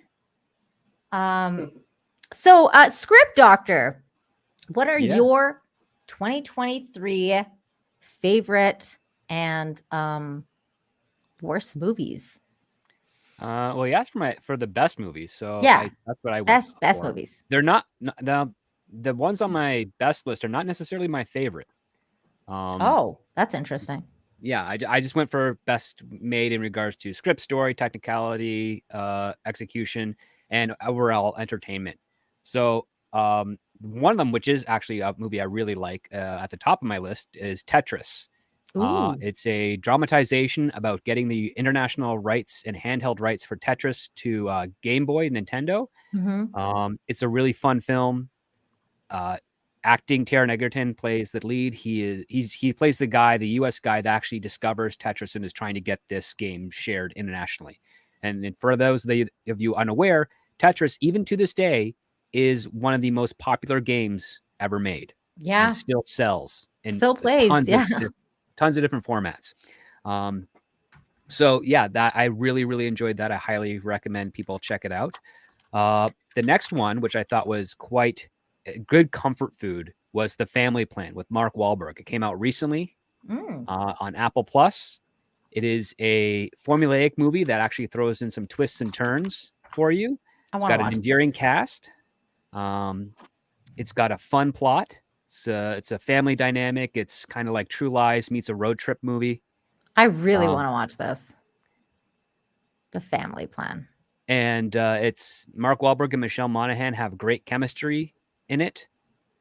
And the other part too is that it shows how to play with kids and family properly when you're dealing with an action film, and how you can actually utilize them in a believable setting and not think, oh yeah, and not be taken out of the movie. So I actually quite highly recommend this one as well. It's great comfort food if you ever wanted A palate cleanser over the garbage that is normally thrown down your way. The family plan is a great way to start. And then the last one, which it's not a movie I particularly like, but it was really well done. And I even recently got to meet some of the people that worked on it, was Barbie. I know people have their contentions about it, and that's fine. Go right I ahead. actually didn't mind Barbie. But Barbie, I thought, was a really well executed film. It came at the property in an angle that I really respect, in the fact that it didn't try to make it a boys' film. It tried to honor what the brand was. It understood what Barbie was, and it was very tongue-in-cheek and had all the hallmarks of a traditional satire, especially when the filmmakers would refuse to answer if it was or wasn't to some of their questions, which is the true mark of a satirist, because they don't tell you they're satirizing things. Satire is used to clean out, separate the wheat from the chaff, so to speak. But I thought it was well done. I thought the acting was good. The weakest part, of course, is Will Ferrell, which yeah, Will Ferrell is Will Ferrell. Will Ferrell is Will Ferrell. Yeah. But I mean, Ryan Gosling killed it. And for a guy who people thought was treated terribly in the film, I'm like, that's the point. Your protagonist isn't supposed to be treated well. We like underdogs. We like people that overcome, make mistakes, and are loved. And he was actually the favorite character of that movie in the long run. So he's just. And I heard that they're like making like a spin-off series of Ken or something. I was like, wait, what I have heard very recently is that there's rumored that they're going to do a sequel to Barbie that is called And Ken. Oh, I think that's a genius idea. They should. I love Ken. I don't know how much of that is going to survive by the time they get into production, but that is currently the talk that I have heard. We'll see what happens in the new year. They should have called it Ken Off.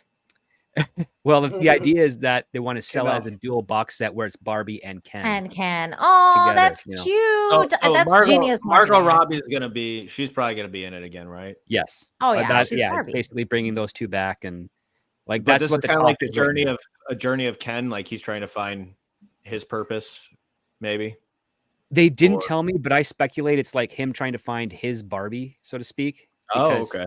Because she wasn't his Barbie. Yeah. Because he is Beach Ken and she is stereotypical Barbie. Where's Beach Barbie, right? Like that's what I was getting from this weird discussion. I think that would be funny because it's still Margot Robbie playing probably Beach Barbie or playing two Barbies. You know, who knows? Yeah. Regardless, those are my I think the best films that came out in 2023, with an honorable mention, of course, to Oppenheimer. I like the subject matter. I just wish Christopher Nolan would stop using half-assed sources when it comes to his movies, whether they're adaptations or based on real people, because that entire movie is based off of one person's perspective, based off from a book in the mid-90s about Oppenheimer. And but Robert Downey Jr. and everyone else except for Cillian Murphy, because Cillian Murphy, I've seen him in 10 different things and he's acted the exact same in mannerisms, delivery, voice, tone, across the board. I'm like, okay, he's got he's John Wayning it, which is fine. It works for the stuff he's in. But let me see him in a comedy and see if he acts differently. And I doubt he could. I don't think he's got it in. He's too very strict on his method and drama. So he kind of pulled me out of it a little bit. But aside from that, yeah, those are I'm trying to think about what you're saying, because I've seen him in so many things too. And I kind of disagree, because I think well, especially his accent, like it's so different when he's playing like Oppenheimer versus when he's like in Peaky Blinders. Like he's such a different person. Peaky Blinders is probably the most creative he's been, but I remember seeing him in, of course, the Dark Knight films. Yeah. The other Christopher Nolan films, and then Red Eye. And I'm like, I don't see a difference in any of these performances. Anytime he has to act like an American, it's the same flat thing. I guess I can see that, but Peaky Blinders just sets him aside Peaky so much Blinders, for me. I think he's just doing his normal accent, so he's fine. Yeah, he's like it's just regular. I mean, dude, I love that movie Red Eye, by the way. I think that's a fucking underrated movie. Yeah, that was actually the first movie I remember seeing that guy in. Me too. Yeah. Yeah, I mean, I think too. Well, I think it just in terms of sometimes it's not even what's being said. Like that's when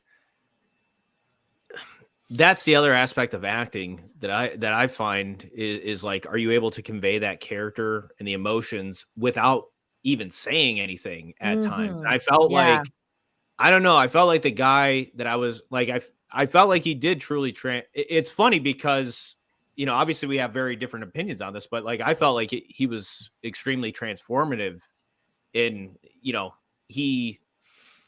I can't say I've seen a ton of footage of like Oppenheimer, but whatever I'm seeing on screen, I'm believing it. And I'm believing that he is like, he is this, like, he's a different person than from what I've seen him do previously. So that's what I mean too, because like the last thing I saw him in was Peaky Blinders, and then I see Oppenheimer and I'm like night and day. Like they're just completely different people. Yeah. So so that's why I'm like, I don't know. Yeah, if you definitely go from that to that, yeah, I mean, it's very, very it's just so different. Well, I mean, you got two dramatically different characters, which I think works. But one thing that I do appreciate Killing for is that he's consistent. Like, you never see a movie of his where he is all over the place acting wise, like say Demi Moore or Kevin Costner. So. Well, and like also I feel like I've never seen a shitty Cillian Murphy movie, like ever. Like he's a good agent. Like he's never done anything bad like that. Well, I don't know. That at least has gone out on a wide basis that we know of. Like that's the other part too. Like I'm pretty sure we can find some terrible stuff of his in his early years. Sure, but, but I'm saying like the main compared ones, to other films. Yeah, absolutely. Yeah. Real quick, I want to thank Mr. Tickle Trunk for gifting 10 memberships to the chat. Thank you so much, Mr. Tickle Trunk. You are awesome. And Russell Hall for $2 says they need to give Ken a wiener in the sequel. It'll end with him seeing his urologist. Oh boy, yeah. Right? Oh no. That would suck. Dmajini, last but not least. What were your? I guess what is your list? So as we guys were talking, I was thinking of movies that I saw this year. But I'll tell you what I did, since Nina didn't give me the correct instructions. That's on me. She did not give me the correct instructions. So I put, because you said a bad movie, so I put all of the well, actually the bad movies. We're doing bad movies now, right? You can do both. Yeah, good and bad. Good and bad yet. Yeah. Okay. So I put the good movie. I put the original trilogy. Like I just put all of them in there because Star Wars. I mean, come on. I mean, you know, whatever. Yeah, those are good movies. Sure. Yeah. I put Godzilla -1. That's okay. See, that's recent. And one of the reasons I don't have that movie on my list is because even though I've heard it's so fucking great, I still haven't seen it. But I've heard it's a really good movie. So there you go. That's one. And then I did Winter Soldier. Okay. So, but when Marvel was good. But so as we were talking, I was thinking about stuff I saw this year. I had to put John Wick and Mario because I really didn't watch. Like, to me, I'm like, my time now is like, I work 10-hour shifts. I like to play my PlayStation. I have to do my YouTube. If it's not something that I want to really watch, I'm like, why waste my time? So, sure. Like I have not seen Aquaman. I wanted to see Rebel Moon, and then everybody's telling me Rebel Moon is kind of crap. I haven't seen it either. Everybody's saying shit. So I'm like, and apparently Zack Snyder was like, I need to come out with the Zack Snyder cut for this. Yeah, like what, bro? Like what? Like my dude, you got Netflix. What? It's on Netflix. What are you doing? Why are you not just making the Zack Snyder flick right there? Like, what are you doing? Yeah, like this Scorsese came out with, what was it, the Good Men or whatever the hell it was. It was like 4-hour fucking movie. You couldn't do a Zack Snyder. The Irishman. Yeah. The Irishman. Thank you. Irishman. Yeah. Was like a fucking 4-hour movie, and then like you can't, like Zack Snyder couldn't do like a 4-hour Zack Snyder cut movie where Netflix would like be like, okay, whatever you want, man. Like, I'm sure like Netflix would be on board with that. Yeah, I don't know. It's so stupid. And I brought this up in my live stream earlier. I said, so the thought about this is another thing that has me like, why I don't really want to see this movie is because they're like, oh, it's being marketed like as a Star Wars killer, right? And if what I'm hearing is not really a Star Wars killer, so I says, so here's 4 things. Now I got you guys here, so I want to bounce this off for y'all. So in order to be an actual Star Wars killer, right? What does Star Wars have? Star Wars has the hero's journey, has the Force, has space battles, and what was the other thing? And a good protagonist, right? So You It can has have romance. yes, romance in it too. So you can have a strong female protagonist and have her be, strong, have her be feminine, have her be sexy. You can have her do all that. That's one thing that you can do. If you're trying to do a rebel move with a female protagonist, sure, you could do that. But what they didn't have in there is, and I know they had they showed the clip of the one lady with the red swords, whatever, but they're not lightsabers, but they're supposed to be lightsabers. I don't know, whatever they're supposed to be. But didn't George Lucas base the original trilogy off of the what was it, the Japanese samurai? Hidden Fortress and is probably the main one. Hidden Fortress. The Hidden Fortress. That's right, the Hidden Fortress. Yes, correct. So you have the samurai aspect of Star Wars. That's where this lightsabers come from. So he didn't have any of that because from what I'm looking at in this movie, even though I didn't see it, is that it didn't really have a duel. Like you got to have a duel. You got to have some kind of mysticism, aka the Force. So you don't have to have it be the Force. You could have it be elemental stuff like. You can have wind, water, fire, all that stuff like that. There's no copyright on using elemental magics. You understand? Because that's elementals, right? So you could have had that going on for you. You got to have the romance. You got to have the hero's journey. And it doesn't seem like they did that with this movie. So that's why I'm like, do I really want to see this? Don't waste my.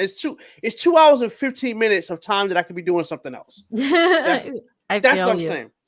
So as far as my bad movies, because I couldn't think of anything bad, because I'm like, I don't really watch anything. I put Cats because that movie was terrible. Hey, that's safe. When I left that movie theater, I was like, what the F, you went to the movie theater for Cats? I got paid to do it. The chat wanted me to go see Cats. Oh God. And I went to see it. I went during a matinee, and let me tell you something. It was me and some lady in there. That was it was me and one lady. How old was she? She probably was like maybe a little older than me. Did she stay through the whole thing? Yes, she did the whole time. I fell asleep like twice. I fell like I fell asleep. They were singing.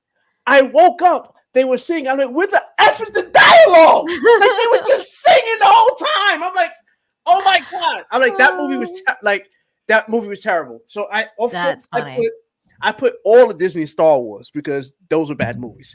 There you go. Disney Star Wars version of the Star Wars they're just bad. Yeah. And I put this movie. It's an independent film. You probably never heard of it. You might have heard of it, Script Doctor, but it's called Immortal. I think it's a French film, and it's like so convoluted and weird. It's like this Egyptian god takes over a guy's body, and he tries to procreate with a human. It's really weird. I don't know. It's from 2004. Yeah, it's old. It's really. Man, is that a Henry Cavill? You are all over the damn place. What?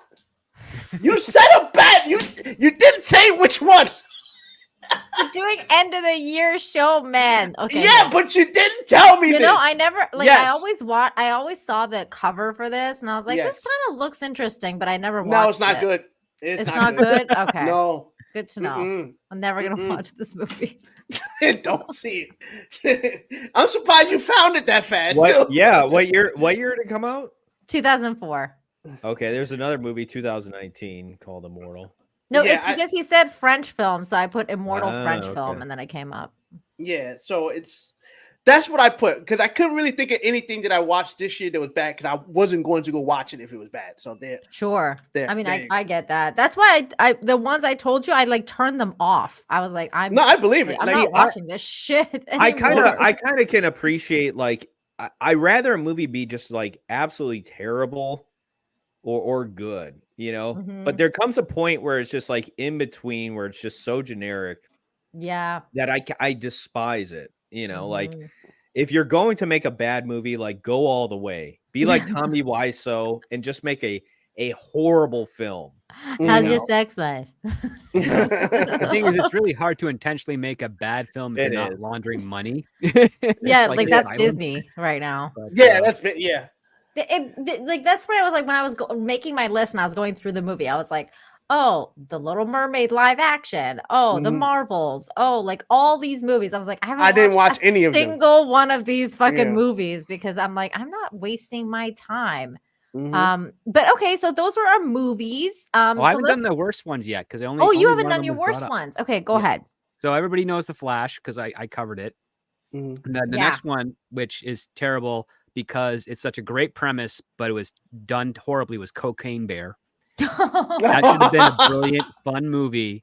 And it was the lamest, low-hanging fruit approach to executing that idea I had ever seen. Sad that it was Ray Liotta's last film, because if I was on that set, as I've said before, the climax would be Ray Liotta doing a ton of cocaine, ripping off his shirt, and fighting that bear with a shovel. Oh my And people God. would be talking about that ending for decades. Wow. Instead, they just had him lose his intestines. It was so lame. Is it? It's based off a true story, right? Yeah. Well, Yeah. it's Loosely. the true story Loosely. inspired this film. I'll put it Okay. to you that way. So it's like they could have had him do something like that, and yes, nobody would have cared. Exactly. It basically had the Snakes on a Plane reception, which I suspected it would have back when the trailer was announced. And I've got it date and stamped on my Patreon, so anyone can go back and be like, wow, that aged really well. But yeah, that really disappointed me. And then, of course, probably the worst movie to come out this year, Rebel Moon, which I was excited to watch because I knew how bad it was going to be. And it is terrible. It's that bad. See, this is actually why I didn't watch it. Okay, great. Okay, please go into a little bit more about how shitty it is. Well, she's like, tell me how shitty it is. Please tell me more. Yeah, tell us tell me more how shitty about it why is. we should be Like, avoiding this. What made it fucking even movie. funny, because you was like playing with your hair. She's like, well, tell me how shitty it is. Tell us more, script doctor. well, I mean, it's based off the Seven Samurai, but a very superficial understanding of the Seven Samurai. Oh, The God. premise, of course, is that you have Sir Anthony Hopkins does some voiceover work in this movie. He plays a character voice only, phones it in, and even outperforms everybody in his laziest efforts of phoning it in. He's Collected so- the paycheck and still That's doing funny. it. He collected the Still killing it. paycheck. We have no idea what's going on, what's happening, even though there's an opening monologue trying to tell us what's happening. It's very incoherent. Basically, like, there's the mother world, and their king was killed, and their child was killed as well. And so now a regent has taken over, blah, blah, blah. But the thing is, we don't know why. We don't know why they were killed. We don't know what faction was killing this thing. We don't know why they're doing any of this stuff. It's just, this is happening. It's like a 5-year-old trying to reiterate a story they saw on the screen earlier. They just know images and whatnot. And then we go to a farming planet, which we never see the scope of them farming. There's just one woman is farming. That's it. She's the only one. Everybody else is at a party. And so we don't see that they're successful or anything of that nature. No prosperity, no hard work. It's really just clips and overly dramatic shots and random slow-mo. And then the bad guys how much come in. slow-mo was used? That is a good, that's good. There's a lot staggered throughout. And I'd probably say less slow-mo in this movie than there are typically in a Snyder film, but still, that's a lot. And That's funny. basically this military thing comes in, and just like the Seven Samurai, they say, we want all your wheat for our supplies, and we'll be back in X amount of time. And so the female lead character and one of her lackeys, who's a guy, they go on a hunt to find warriors to fight against an army, which is really just vignettes of them all fighting people. And then we see the Borg Queen, but a spider version of the Borg Queen, get chopped to bits by an Asian lady who has swords that, after fighting for like 6 minutes with the regular swords, activates their heat power so that they can cut through metal, and then kills the creature instead of just doing that at the beginning. Because cool. The more you talk, the more I'm like, I'm so glad I didn't watch Zack the movie. Snyder's method of storytelling is he sees the 3-act structure and he's like, Act 1, that needs to be a movie. And then he'll say, Star Wars is like that, the original trilogy, because the first movie is Act 1. No, you idiot. The first movie is a movie. There's 3 acts. That has a larger scope of a story that's telling as a byproduct of them making multiple films. It ends up becoming like a larger 3-act structure, but it really isn't, because each individual movie has its own Act 1, 2, and 3. Yeah. Zack Snyder doesn't know how to abstract that because he's a moron. Did he Real literally quick, have- real quick. I want to welcome another guest to the show. It's Comics Division. Hello. Hello. Thank you. Hey! Someone who knows Rebel Moon's god awful. Yes. Yeah. What's up, bro?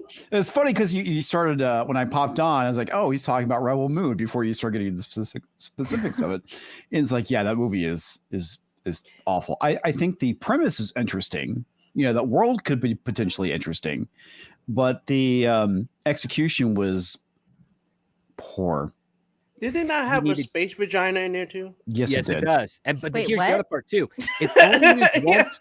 It's used once by the bad guys or by the king or something, but everybody else is traveling by normal propulsion, as far as Yeah. I can tell. So So what's the point Wait, in doing what's a that? space vagina? it's like it a- literally it is. it looks like a portal that a basically vagina. it opens up like that, like a vagina, It's a rift. and that then they a travel ship through. flies through. Yeah. Yeah. So Yo, it I looks saw like that. a The only giant reason I know phallic about that is because symbol. who was it? I think Now we Draco know was where the talking about space it. baby came from in 2001. All right. Mhm. Oh my god. It's literally a space vagina. When I heard people talking about it, I was like, "Y'all can't be serious." And then I think I saw a clip of it. I'm like, "It's literally," and it glows too, Nina. Can it somebody pull up glows. a clip or a picture of this space vagina? I would love It's to. actually- beautiful, Nina. It's Yeah. beautiful. Wait, am I It's a gonna get space- struck on YouTube for showing a space vagina? Like, And is that was I mean, that was it's it totally for fine. Nina's channel. It was done after that. Once you shown that, it was finally terminated. That's it. But it's Like, really I'm it's out. 2 hours and 15 minutes of act one of a movie that is a very rough, poorly done act one. The people at Netflix that actually okayed this should all be fired. Because And literally apparently this that's movie- not even the real one because he wants to do the Snyder cut. of it. No. It wasn't him. Netflix wanted him to do two versions: the cut we Oh. got, and then the director's cut. Yeah, I made fun of that on my channel through some I think they dropped today because I had to do this last week because I've been away for the holidays. So I dropped a joke on my channel where I did two versions of me making fun of Snyder. One is the YouTube cut, and then one is the script doctor cut. And because that's what they're doing. Like before this movie even came out, he was already hedging his bets that my vision, the R-rated one, it's much darker and longer. And you're like, so this is your grift now. You're just going to be two versions of the same movie over and over every time. That to- sounds like it. Yeah. Sounds like that's what he's gonna do. Well, Ian, did you have a list of worst and best movies of 2023? I do. Okay. Oh, tell so you us. gave him the right list though. I did. Apparently I didn't tell Dmajini 2023, so he just picked random movies from all over the templates. I'm Okay, gonna check out. I want to check out Immortal. I gotta check that out. He's gonna John check is it out. dead. Sorry. Okay, so going for the best, Godzilla -1 is the best. Ooh, okay. the Followed one by I followed by agree. Sisu, which was this year as well. Fantastic. Sisu, what's that? I've never heard Oh, of I it. remember that. Oh, Yeah, dude, it's a from great John movie. Wick. Yeah, it's about this old prospector in the Netherlands, and he's basically looking for gold. And I think it's Netherlands, or is it? Anyway, it's a Scandinavian country. Sisu, it's it says Vengeance is Gold. This is a 2022 movie, technically. 2022, but it was released this year in the States. Yeah. Okay. So technically, you're correct. It came out in 2022, but it released in the States this year. And so I've never heard of this movie. he basically murders a bunch of Nazis, and it's really fucking well done. Ooh. And it was again another cheap action movie, but the whole thing with Sisu is it translates to like perseverance. It was a really fucking great movie. Trying to remember what else I saw, so I'm just gonna pick Guardians of the Galaxy 3. Okay, yeah, that hasn't Yeah. been mentioned. That was pretty good. That was pretty good. Worst movies. Ugh, God, there's so many. My number one is definitely the Marvels. Ian, actually, you can actually speak to the worst movies because we were talking about how we don't actually watch the bad movies because we watch Friday Night Tights and you guys are shitting on all these movies, but you're actually on Friday Night Tights where Gary actually makes you that fucking weirdo. He makes you watch the movies. So you don't really have a choice. You have to go watch these movies And so we like your opinion is very welcome here. So tell us, what are the worst ones? Okay, so you said the Marvels is the worst. I had no desire to see that movie. Worse than the Flash. The Flash was really bad. It was, but the Flash was bad, and even Aquaman was bad. But there are moments in those movies that you could pick something out and say, you know what, this is kind of endearing, right? Like Ord in Aquaman 2. Yeah. Great character arc. Shitty movie still, right? But he's like the best thing in the movie. Even like Michael Keaton, you know, he had his moments in the Flash movie, as much as that is like complete shit show of a movie. Mm-hmm. But like the Marvels is just really fucking bad. I mean, it's just Black Girl Magic. Black Girl Magic. Yeah. Okay. So what's number that's 2? That's number 1. Number 2 is going to have to be Rebel Moon. Wow. Okay. I mean, they're kind of tied, I would say. I mean, both are bad. But again, there are things I could pick out of Rebel Moon and say, okay, I like this. I legitimately liked the first 20 minutes of Rebel Moon. Despite the fact that more if they're the first 20 seconds, because that's actually how much story you get. Yeah. Well, because like, you know, the setup I thought was actually semi-decent, right?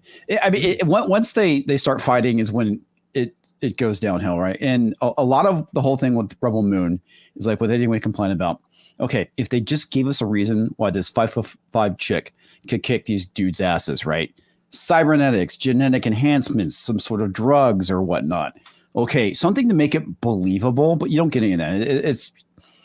She was kidnapped and trained by one of the greatest generals of the Empire, and that's why she's the best. That's why. Like, so what happens? The funny thing is, Zack Snyder said he wanted to set out to make a Star Wars movie, right? That's what he pitched to Kathleen Kennedy. Star Wars in space is how he pitched it, and I have that quoted. What the hell? Star Wars in space? It was rejected, so he made Rebel Moon. But the funny thing is, he successfully made a Disney Star Wars movie. Yeah, he did. Yeah. Oh, dude, I'm sorry, but that's painful when I hear you guys talk about Rebel Moon. That sounds painful to compare it to like the worst Disney Marvel has to offer. That's ouch for the my number 3 is going to be The Little Mermaid. Little Mermaid. Yeah. Okay. All right. You see, you had to watch it. I couldn't even put it on my list because I didn't watch it because I'm like, I'm not gonna watch this garbage. Yeah. But like for me, Ian, my best ones were They Clone Tyrone. Have you seen that? No, I haven't. You gotta watch it, man. It's really freaking good. And then Oppenheimer and Gran Turismo. I haven't seen either one of those. I wanted to see both. I heard they're both really good, but just didn't work out. They're very good, very good. And I highly recommend They Clone Tyrone. That one came out of nowhere for me. I was like, wow, this is a fucking great movie. So there you go. Those are that's it. And then so did you do your best and worst? Well, I did, best and worst movies. I haven't done TVs yet. So we haven't gotten to the TVs yet. So everybody's done their best and worst TVs. I mean, movies. I've got a few picks. Okay, John, start us off for the TV shows. Well, Succession. Succession is definitely number 1 for me. I started watching the show 2 years back, so I was catching up on it. And I thought it was I don't know if the final season was the best season, but it still was a satisfying ending. Great show. There's just not like there's not really a bad episode, at least I thought, when it came to that show. So great performances. Okay. Alexander Skarsgård. I'm down with this. Yeah. Have you seen it at all, Nina? No. Anybody else? Saw Alexander Skarsgård and I was like, okay, I'm there. Yes. It's like Game of Thrones, but just in the corporate world. And it's great. Yeah. Script Doctor, you haven't heard about this? Oh, I've heard of Succession. Yep. Yeah. Cool. Okay. So that's still my favorite show of the year. Okay. And then my friend recommended Barry, and I finally got around to watching that. So I literally watched all 4 seasons this year. and I'm pretty sure the finale was earlier this year. So yeah, it was right around Succession. So I tried to get into Barry and I couldn't get into it. I was like, okay. I don't really? know why. Oh, okay. Yeah, I don't know why people think this is great. It was so dry. I was like, I don't get this.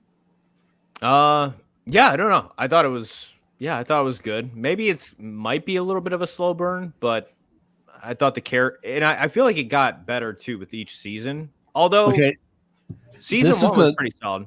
This is the space vagina scene. Okay. So okay, I have the audio off, but yeah. So there you go. Oh my god! I told you it's magical. That was the Eye of Sauron. Yeah, it legit opens up. Now Lord of the Rings is ruined. Well, the funny thing is when I was watching it, I was watching my iPad. I thought it just opened up. I didn't realize that it kind of curled open like a vagina. And I was like, wow.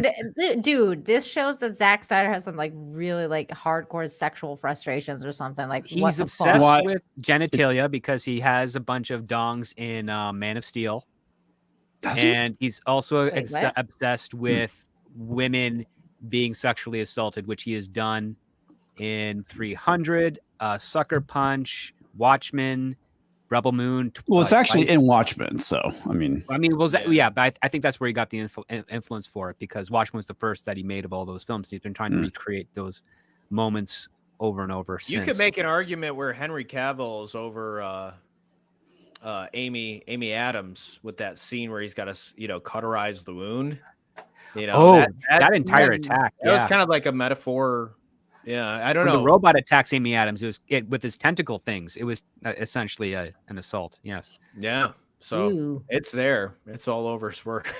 Oh my god, he's so frustrated. My goodness. Okay, John, back to your TV shows. Yeah, I'm gonna say that's about it. I don't watch a ton of TV. I did see on Amazon the show called I think it's called I Am a Virgo, which was pretty creative. It was about 7 episodes, and it's different. It's out there for sure. Didn't necessarily like stick the landing, I think, for a lot of people. But I thought it was just an interesting watch. But yeah, I mean, other than that, as far as TV goes, I'm trying to think of anything else that I've seen. I'm just not apparently like a big TV guy. That's okay. They're very time consuming. I can understand why. Real quick, Russell Hall for $2 says, you want an amazing, terrible film, Samurai Cop. I'm planning on watching this. You mean amazingly terrible? Yeah, like apparently this movie exists and it's on YouTube, and I'm supposed to watch it, like have a watch party. I'm watch it with people because Russell Hall told me to do it, and I was like, this movie looks fucking weird, but okay, I will. So there we go. Okay. So, John, you don't really have any worse TV shows, I'm guessing, because you didn't watch anything. No. Well, I started watching The White Lotus on HBO. Oh, I just got into that show. Did you? Okay. Like, I gave up on it pretty early on. I'm just like, okay, yeah. You're out on that? Dude, I got fucking hooked. Really? Okay. Yes, I got hooked hard on that show. Okay. Maybe it gets better as you go. I was like, it gets more fucked up as you go. It's like it's so crazy. Actually, that's so funny that you brought it up because that's in my list. I was going to talk about it, but okay. Best TV shows. It's an honorable mention for me because I was like, because it's not really like a 2023. Was it technically 2022?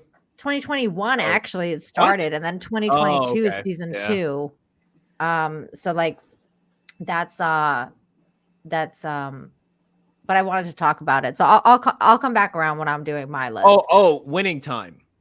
What is that? Best or worse? No, well, that was on my best list. Oh, okay. I mean, it's canceled unfortunately too, because I was just starting to get into that as well.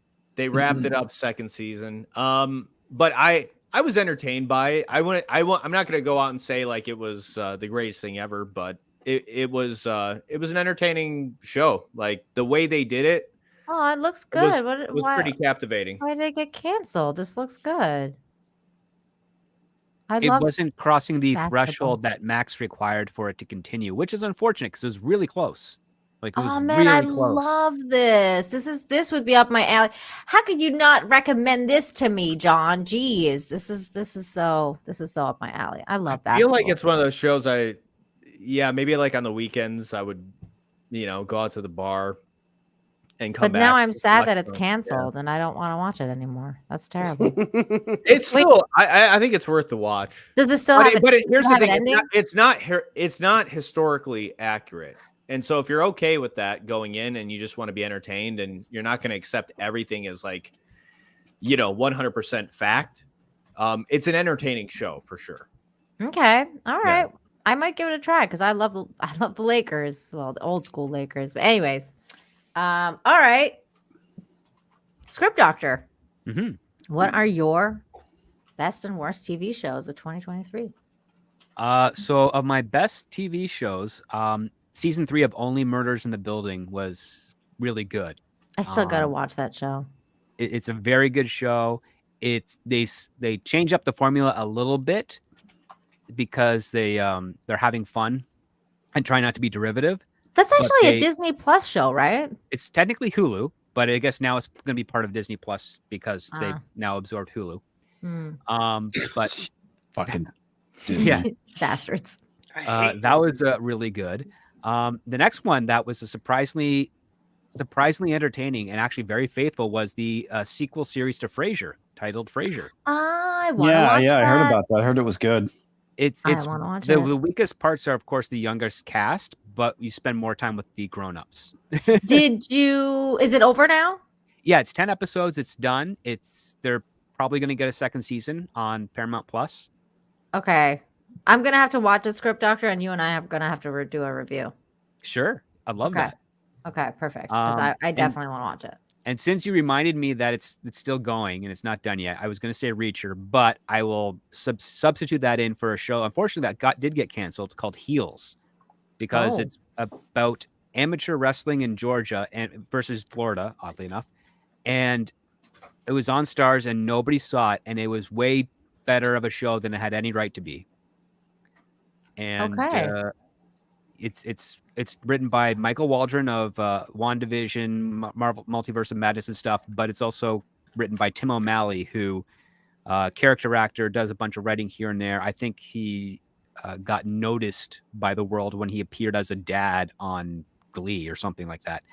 But it's with Stephen Amell, Arrow, for those of you that don't know. It's got Stephen Amell in it. It's got a bunch of other great character actors. Man, I used to have the biggest crush on this dude when he was Arrow. God, every time he did that fucking lift thing, I was like, please just, can we have 20 more minutes of that? Thank you. Okay, sorry, keep going. But as you can see, it's got an 8 out of 10 out of the 9,300 people that have seen it. And they're good. They're good. It was a good show. I recommend checking it out. I know Tim O'Malley is, I think, the principal showrunner now. Michael Waldron is, of course, back to working at Marvel for the time being. So we'll have you there. And I think he's currently shopping around for a new network or cable show to distribute a third season, put a third season into production. But those are, I think, some of the 3 best shows that came out that year. This year. There you go. I was interested in the Heels, though. That does look pretty cool. That does look cool. Oh, I'm really interested in the other one, the basketball. The worst part of Heels is the opening title song because it's sappy and stupid. It doesn't feel like something you see here at a wrestling match. That's funny. Okay, Ian, what are your favorite and worst shows? Okay. Or best and worst? Okay. I can only think of 2 good shows I watched this year. It's funny, I had to scroll back through and I was like, what did I watch that was actually good? It was difficult for me too. I was like, I don't know. Couldn't think of it. I think probably the best show I've seen all year was One Piece. Phenomenal show. Yeah. Okay. Great show. That's a good one. Yeah. I really liked Picard season 3. I thought that was good. Oh, okay. Despite the fact the other 2 seasons were complete shit. But they did have a nice closeout. Terry Matalas actually respected what came before it with the original TNG. I know that some people had some problems with it, specifically with Worf. And they brought back some not so many fan favorite characters, and they kept Picard an android. But I thought the season was actually pretty well executed. Yeah, I agree. It was. But bad. I have a lot more bad than good. I only Give got us your 3 top bad, and 3. they're easy. Yeah. Yeah. Ahsoka was atrocious. Atrociously bad. That was bad. Actually, I'm going to put that on my bad list. Wait, you Yeah, watched right that, there with this. John? I watched the first 2 episodes, and I just couldn't go. Yeah, see, that counts, any man. further. That counts. Yeah. You The only tried. benefit of Ahsoka is you could actually watch the last episode because the recap, you don't miss a beat from the previous episode. Just 'Cause watch the nothing very happens last in that show episode. up and even in the last That episode. It was show bad. is just so fucking retarded. That's So terrible. retarded. Okay, so that's number 1. Yeah, number 1. Number 2 is Doctor Who. I know it's technically not a season, but it's the 60th Christmas special? anniversary and the Christmas special, which was horrible. Oh my god. Oh, I saw my the god. clips, man. I saw the clips. Oh, I can't believe you watched it. My whole theme around my video that I dropped today is that basically Doctor Who is officially bedtime stories for adult children. Mm. Yeah. And number 3 is Mandalorian season 3. Ooh. Yeah. Oh yeah, I that can see came it. out this year. Yeah. Yeah, that did come I out. was actually scrolling through trying to remember what I reviewed. And so it's like I can tell you what is bad, what is good. And I'm trying to think of a third one for good, and nothing is coming to mind. That came out this year. Oddly enough, I started rewatching Police Squad. If you guys have not seen Police Squad. I haven't seen it. No. Oh, it's the so show funny. that was spun off into the Naked Gun series with Yes. Leslie Nielsen. It's- Okay. I've heard of it. Absolutely hilarious. I mean, even though it was like 82 when it came out. Something like that, Oh. yeah. Yeah, Okay. fucking phenomenal. It is just the humor is deadpan at times, and it's just The Japanese Garden is probably the funniest. yeah. The visual Japanese you've garden is a ever good one. seen. This is like a on bunch of film. Japanese people standing in pots. What is this Of called various again? I ages. gotta- That's the best part. You have like the Yeah. kid in the pot, and then you've got next to the grandfather that's obviously a lot taller. So it's Yeah, What was it called there's again? it's called Police Squad. Police Squad. Okay. Yeah, And John, what was that show called again? The basketball one? Winning time. Winning Time. I'm writing there's a these down. there's a really I got great it. scene in the first episode when they're interviewing the murder victim's wife, and they're asking, "Did he have any enemies?" Oh, the Democratic Party. I like how they open it up. Like, we would have been here sooner, but your husband wasn't dead then. Yes.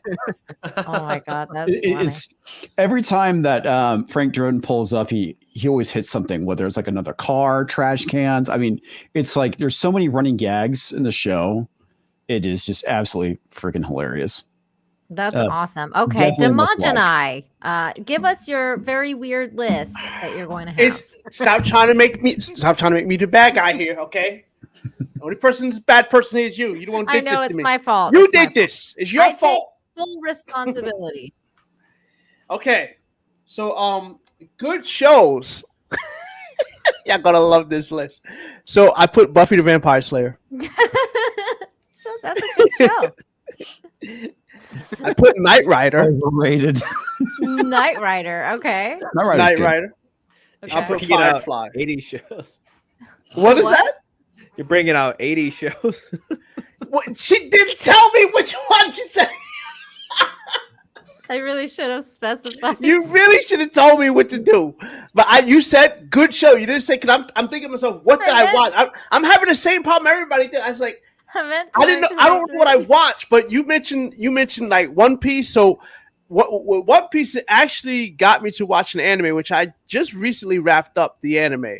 I watched I skipped the filler because who needs to watch the filler? But it got me to watch an anime, and I enjoyed that show because of that.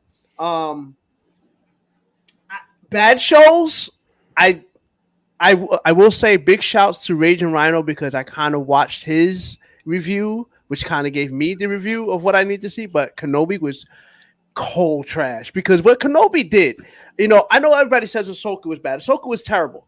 Ahsoka was terrible. But It's what like makes- PTSD. It was bad, man. It was bad. It's like What I gotta reiterate it. What makes Kenobi so bad, it makes it worse than anything, is because it literally destroys the OT. Like, people don't understand. And when I say this all the time, it's like, when last we met, I was yet the learner. Now I'm the master. Those words there cannot be changed and altered anyway. For them to fight again, not once, not twice, but 3 times now. Actually, 4 times. You want to count Mustafar. You destroyed what he did, and then on top of everything else, I want you to understand who lost that fight on episode 3. Was it Kenobi or was it Vader? Who lost that fight? Vader, Of course. Vader. So Actually, why everyone the has F? never been defeated by Vader. Why the F is Kenobi scared of Darth Vader? Can somebody answer that to me? Because that's how they showed Kenobi in that movie, in that show. They made him afraid. They made him afraid of his pupil that he cut up and left in lava. Yeah. Why are you scared? I cut off 3 limbs of yours, but please don't hurt me. Oh my god.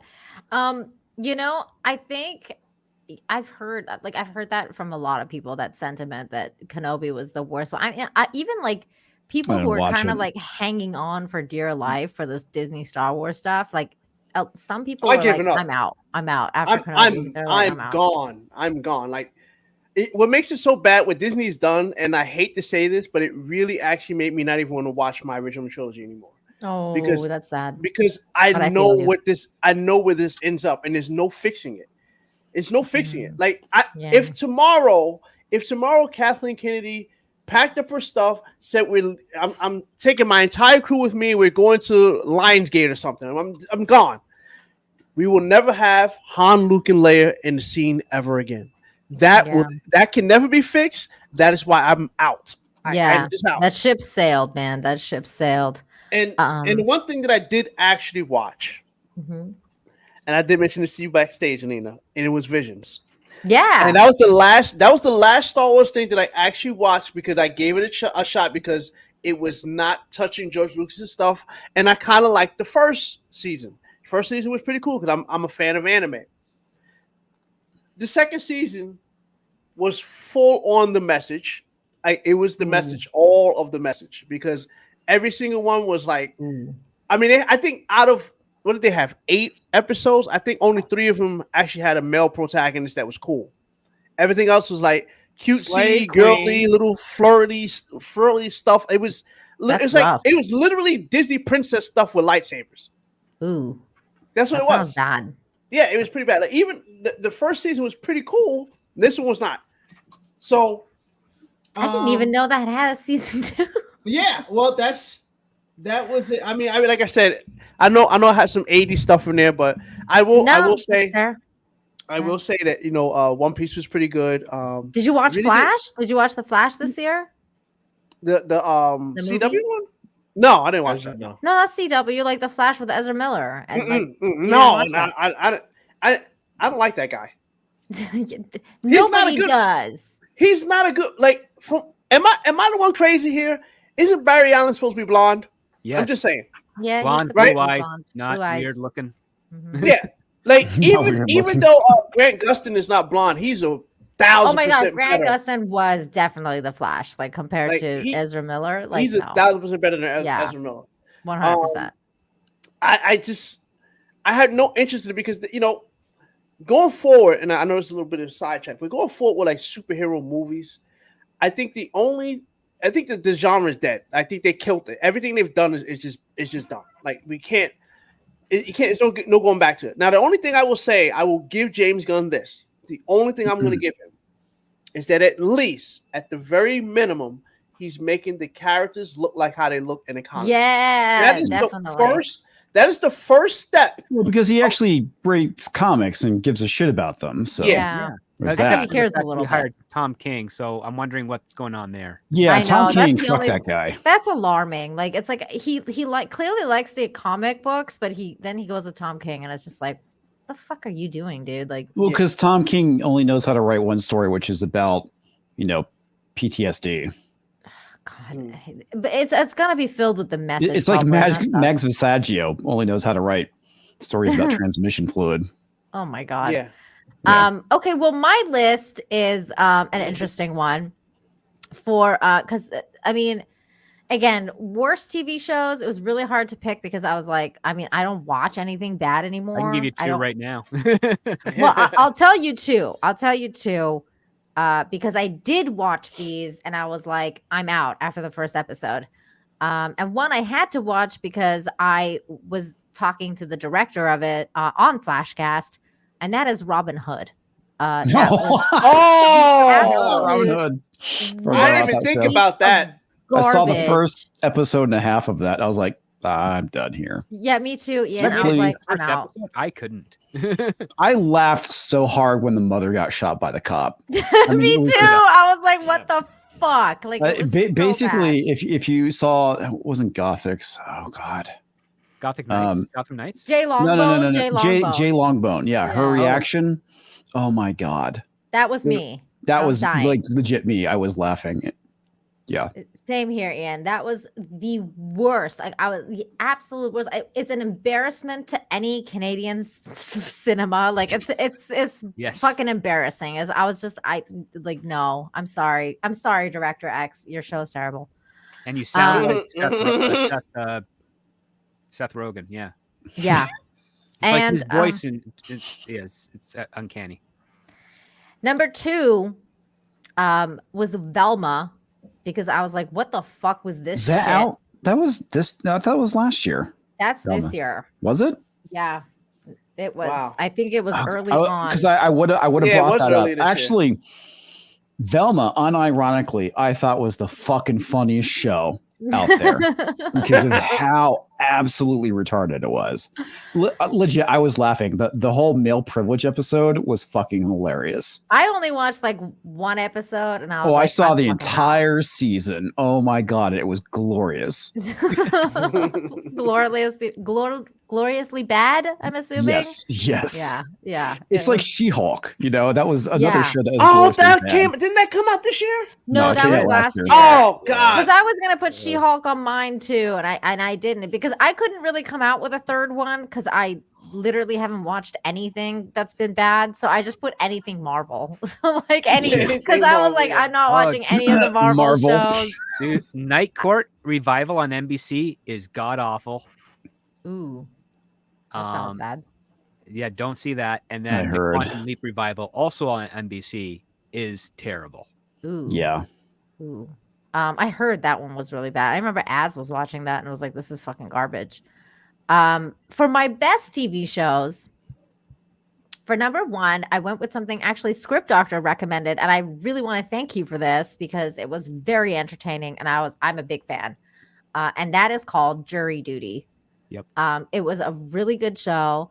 It's a sitcom made by the same makers, the same makers of The Office. So John, I think you'll really like it. I actually saw like the first 2 or 3 episodes of it. Yeah. Did you like it? Yeah, it was good. It was okay. I'm guessing you trailed off, so that's why you didn't finish it. I mean, it just didn't keep me captivated enough. It definitely kept me captivated. I was like, what the fuck's gonna happen? And this is fucking ridiculous. I like it. Number 2 is a Netflix show called Bodies. And I put it on there because it's recent in my memories, and I thought it was really well done. It is a time travel story, and usually time travel stories are not well done. They're terrible. And I thought this one was done really well. It does have woke elements in it, definitely, because it's Netflix. There's woke. But because the story is so well done, I was able to see past the woke and really enjoy the show for what it was. So that's 2. And number 3 is actually another Netflix show, which is an animated show, but it's not anime, it's animated. And it's called Blue Eye Samurai. I want to thought see was that. I saw really Drinker's well done. review of it, and it looks really good. It is really good. It was really, really well done. The animation's fantastic. The story was really, really cool. And I thought that's how it was really interesting to me how they did the female character that's supposed to be really strong. And I really liked how they did achieve that. They showed her training and everything like that. She's not a Mary Sue. Having said all of that, my husband fucking hated it. I made him watch it, and he was like, turn this shit the fuck off. Like he hated it. Like he wouldn't even make it. He couldn't even make it through the first episode. He's like, how could you recommend this to me? This was fucking garbage. I was like, okay. I think I thought of my third show, but it has a serious asterisk next to it. The first episode of the Continental TV series was phenomenal. Last two, like the one from John Wick. Yeah. But the first episode was actually pretty damn amazing. The other two weren't as good. Oh, I haven't seen that at all. Yeah. I mean, speaking of like probably one of the best fight scenes I've seen involving women was there's a small Asian girl going up against a big dude, and he's literally throwing her around. And it's not like she straight up beats the crap out of him. She has to get inventive and basically use her environment to defeat the guy. And it was really fucking well done. That's cool. Yeah. I like stuff like that too. And yeah, it was so funny though, because the Blue-Eyed Samurai, because my husband hated it so much, he was like, okay, now I need a palate cleanser. So you have to actually show me an anime that's good. And I was like, okay, fine, let's watch Samurai Champloo. And he finally watched that, and he loved that. So that was great. That's a good show. See, if you're talking about like old school shows, you guys should watch Samurai Champloo because it's one of the best. Now, honorable mentions for me are Reacher, which is still ongoing, and The White Lotus, which I was going to bring up because I just started watching that, and I love this show. I think it's fucking great because it's weird. It's a very weird, dark comedy show. It really doesn't have a fucking, like, it's just, honestly, it has no business being what it is. Like, it's like, it makes no sense why it's so weird, but it's just shot really beautifully. The soundtrack is really amazing. And it's just a very strange show. It's about a hotel called the White Lotus. Where a bunch of weirdos go to stay there. And because I live in a tourist place, like I live in Cancun, and because of that, it really kind of like there was a whole bunch of stuff that has happened in there that I've witnessed like firsthand, or like I've seen stuff like that happen. And I was like, this is freaking great. Like it's a really interesting perspective of seeing like the hotel and the guests in the hotel and how strange guests are, and things that surrounding a story, but several people's perspective. So that was really cool. And then of course Reacher is still ongoing, but I'm enjoying every minute of it so far. So highly recommend. I would have to say that my honorable mention for being awful, and if I thought about this, I would have made it my number 3, was Secret Invasion. Oh damn. Yeah, that was so bad. Like I didn't even really make it through episode 1. I wound up. I appreciate every one of you guys for watching these shows because you saved me from doing it.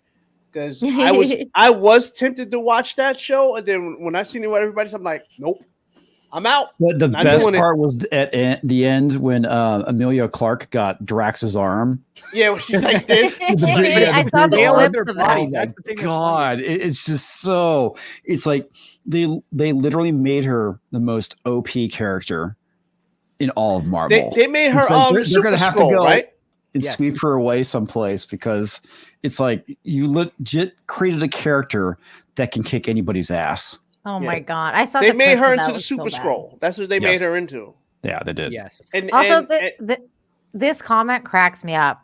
Ruby saying, "So I just want to watch Silent Night because you didn't like it. You were sort of right." I haven't seen it yet.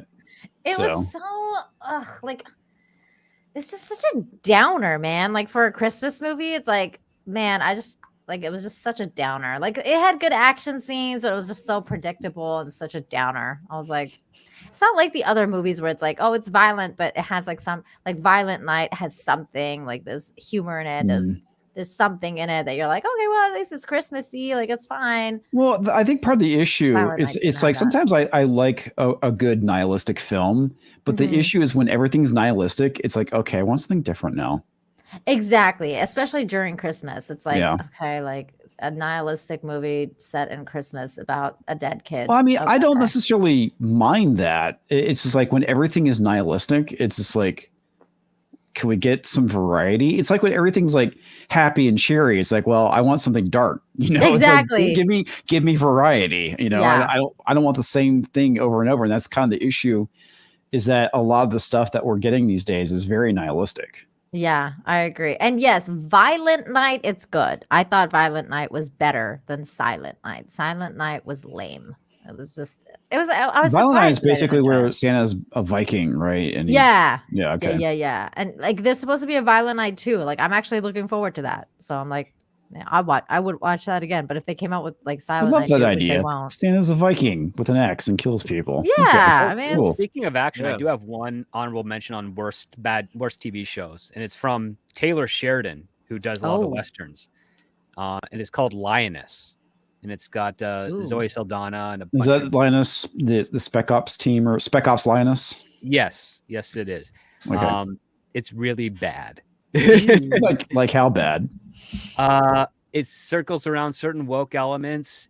It's got monologues that are BS. Dialogue is terrible. Situations don't make any real sense going on. They have a whole situation with their 14-year-old daughter where she gets into a car accident, and it's very. This is the thing that people haven't realized of Taylor Sheridan yet, and that is he is obsessed with soap operas. And like daytime soap operas, and he converts daytime soap operas into thrillers for television. Oh my gosh. And if you want to see how much influence they have, go back to like the 1980s. There's a show called The Yellow Rose with Sybil Shepherd, and it is basically Yellowstone, but with a little less edge. But it's got same type of dynamics. It's got one character who kind of wanders in, and it's got a past, and it's all about the ranch and the big property they have, and it's and you can just see like this is where he's from, and he frames his shows like that. And the biggest problem with his work recently is that he leans so much into the escalation of crazy conflicts that soap operas bring up on an episodic basis that none of them ends up having any impact at the end of the day because they're all sort of crazy extreme. Like 14-year-old girl gets in a car accident. Oh my God, that's terrible. What happens next? You find out she's pregnant. Oh my Like, God. are you serious? And then the spy that they have in on the other on the op is like, well, she's there to find out what's going to happen to this girl who's going to be marrying this other guy, and she's like, well, now she's fallen in love with the girl, and those two are now lovers. And then they get, it just goes crazy. What the fuck? It's a really. What did you think? Was it 1918? There's He 1923. did 1883 and then 1923, and he did 1923. What did you think of 1923? 1923 was the better one because I think Helen Mirren and Harrison Ford saved that. However, Yeah, it's I was still to say, solid. I actually really liked 1923. I thought it was pretty The decent. thing that I don't I still believe gotta it watch is the those. fact that Harrison Ford is spouting information that no one in his position or of his experience would ever have, especially when it comes to like politics and industry and all that type of stuff. It's like, okay, he's got God complex and he's channeling it through Harrison Ford, which Harrison is going to love saying those lines because they're very profound and they're interesting. But it's like, and Harrison no. Ford's a fucking dumbass too. the types of people that knew this type of stuff were far more successful and powerful than a rancher in Montana, especially one that's got that much land. Mhm. Speaking of Fair enough. Harrison Ford, there's also a new TV show by him, like with him in it. Shrinking. Yeah, Shrinking. I just saw this like come up because I was looking at the list to see what the fuck I was doing. And that came up and I was like, what the hell is this? Like, I'd never heard about this. Has anybody seen that here? Mm-mm. No. I've only seen little clips for it, but I've never had a chance to stream it to watch. I mean, it's Apparently with the it's a comedy. guy, the other Yeah. guy too. I love that guy. What's his name? The guy from Forgetting Sarah Marshall, Jason Segel. Oh, I'm not a big fan of his. Yeah, it's him and Harrison Ford. And I was like, this looks pretty funny. Like, and it's Apple TV. Apple Oh TV's been yeah. killing I it, man. remember. I don't know. I remember seeing ads for that, but I didn't bother watching it. I don't know. I think I might give this one a try just because I like both of them. And Apple TV's been Collider killing called it it for me. brilliant, and Collider's not very good. No. Ooh. Well, I saw today that Variety was shitting on the new Ricky Gervais comedy special. They were like, Shocking. yeah, Yeah. so yeah, they were like, oh, it's so like trying to be like edgy that it's boring. And I I'm was sorry, like, have oh, you so met that means it's gonna Ricky be Gervais? good. Yeah, I was like, okay, so this tells me this is gonna be fucking great. I can't wait to watch The guy it. that basically insulted everybody at the Golden Globes. Yeah, like destroyed Twice? their No, like, it wasn't Golden. 2 Was years it in the a row. Oscars or Golden No, Globes? Golden Globes. They won't Yeah, give him the Golden Oscars, even though they should. I think it was No, the 2020 2 years in a Golden row. Globe. He destroyed everybody at the Golden Globes, and God. justifiably so. It was great. Yeah, the whole Harvey Weinstein speech that he gave. Oh God, that was so good. He lived Here's to the tell thing. the tale. Here's the thing Yep. about Yellowstone, Pepina. Wait until season 5's over. As someone who got sucked into it by people that were like, oh my God, it's so amazing. You gotta watch Taylor Sheridan's amazing Western. It doesn't even have a fucking ending yet. And there's been all this drama.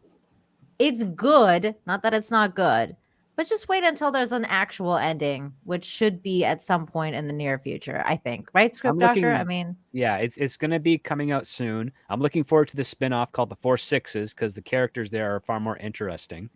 Yeah, Beth is a Mary Sue.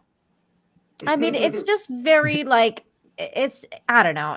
It's hard to explain how I feel about Yellowstone because I want to know what happens in the end. And if it has a good ending, then I can, easily recommend it to people. But it's just, it is just really drama. Like, it's just, if you really like that kind of like Game of Thrones style drama, it's just constant drama, then you'll like it. Because that's all it is. It's just a lot of drama. Russell Hall for $2 says, did the space vagina give consent to drive? Oh God. I'm going with no. Yeah, I guess since it's a Zack Snyder movie, probably not. Yeah. I still can't believe he made a literal space vagina. That to me just blows me away. I'm like, dude, there's no subtlety with Zack Snyder. No, that was the slightest. Well, if the rocket was like the Austin Powers ship, and yeah, then it really would have been. Look at that Johnson. Look at that Johnson. Oh, that's a good one. Okay. I wanted to play you guys this to close out the show. I wanted to play you this thing from RT, which is the Russian news site that's banned in the United States because it's funny. And they're making fun of politicians in the United States. And it's hilarious. Rightfully deserve to be mocked. Yes, very much so. And I believe that this is a really well done video by the Russians to make fun of Joe Biden. And it's just good fun. So here we go. We're going to watch that. And it's just going to be fun. So here we go. Докладываю, проект по вмешательству в новые выборы США выходит на финальную стадию. Чипирование объекта провели успешно. Операция прошла под личным контролем. Все прекрасно функционирует. Еще на базе советских разработок. В команде только лучшие специалисты. Тамара Михайловна, помашите в камеру. Она еще Трампа причесывала. Четко, профессионально, не привлекая внимания. Сегодня готовы, наконец, переходить к следующему этапу. К праздникам подготовили объекту новую прошивку. Загружайте русификатор. Yeah, they got a floppy disk.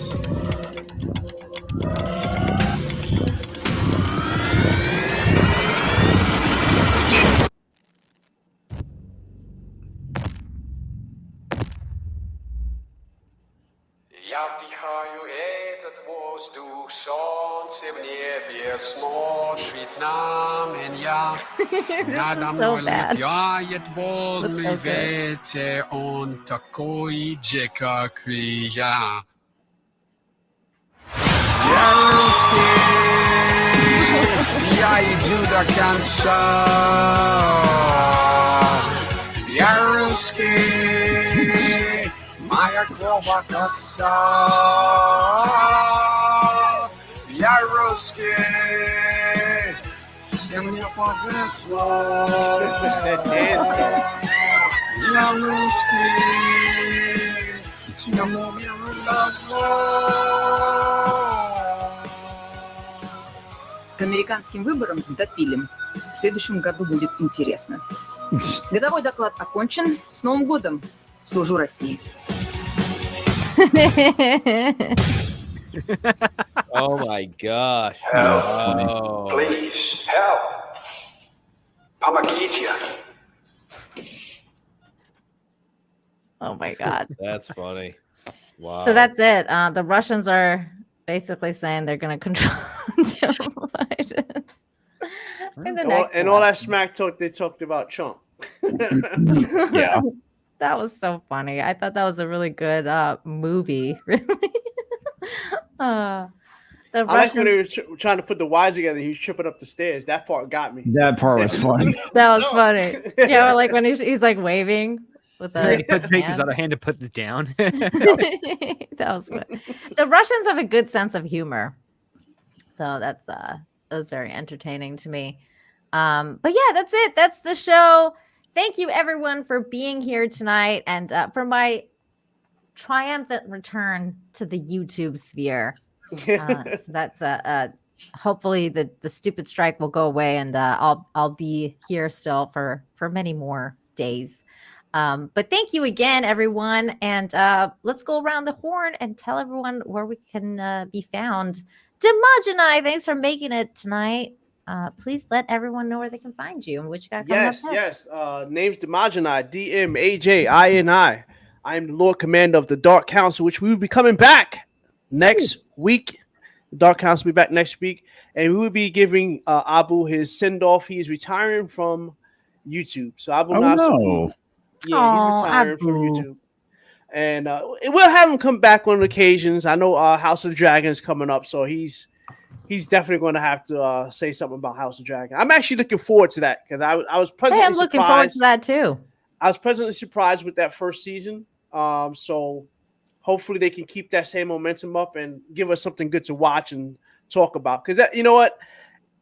After a while, talking about the same nonsense that we have to talk about kind of gets, redundant. Because look, we know that everybody pretty much sucks at this point.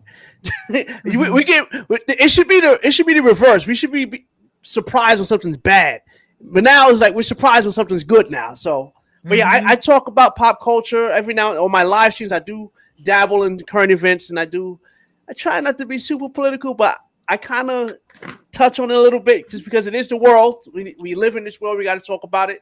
We can't, put our heads in the sand and not keep track of what's going on. So yeah.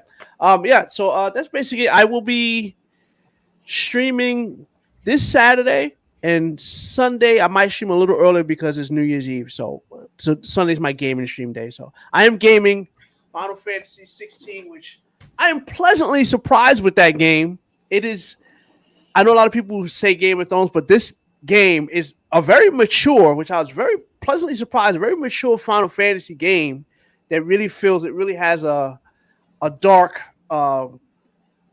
fantasy base to it. So if you never played that, check it out. But yeah, that's it. Thank you very much, Nina, for having me. Great being on the panel with you guys. Thank you for coming Likewise, on. man. It was a minute, so I'm really glad we got to hang out. Comics Division, tell everyone what you got going on next and where they can find you. Well, obviously they can find me on the YouTubes at Comics Division. Also on the Twitters at Comics Division. And I dropped a review of the Doctor Who Christmas special today. Oh my God. Oof. Yeah. Man, you're a glutton for punishment, bro. Dude. I know, right? The thing, honestly, that I think is kind of awful about it is Ncuti Gatwa. I thought actually did a pretty decent job as the Doctor, but the story was just complete garbage. And if Russell T Davies wasn't a woke retard and actually wrote the character properly, he could potentially be a great Doctor.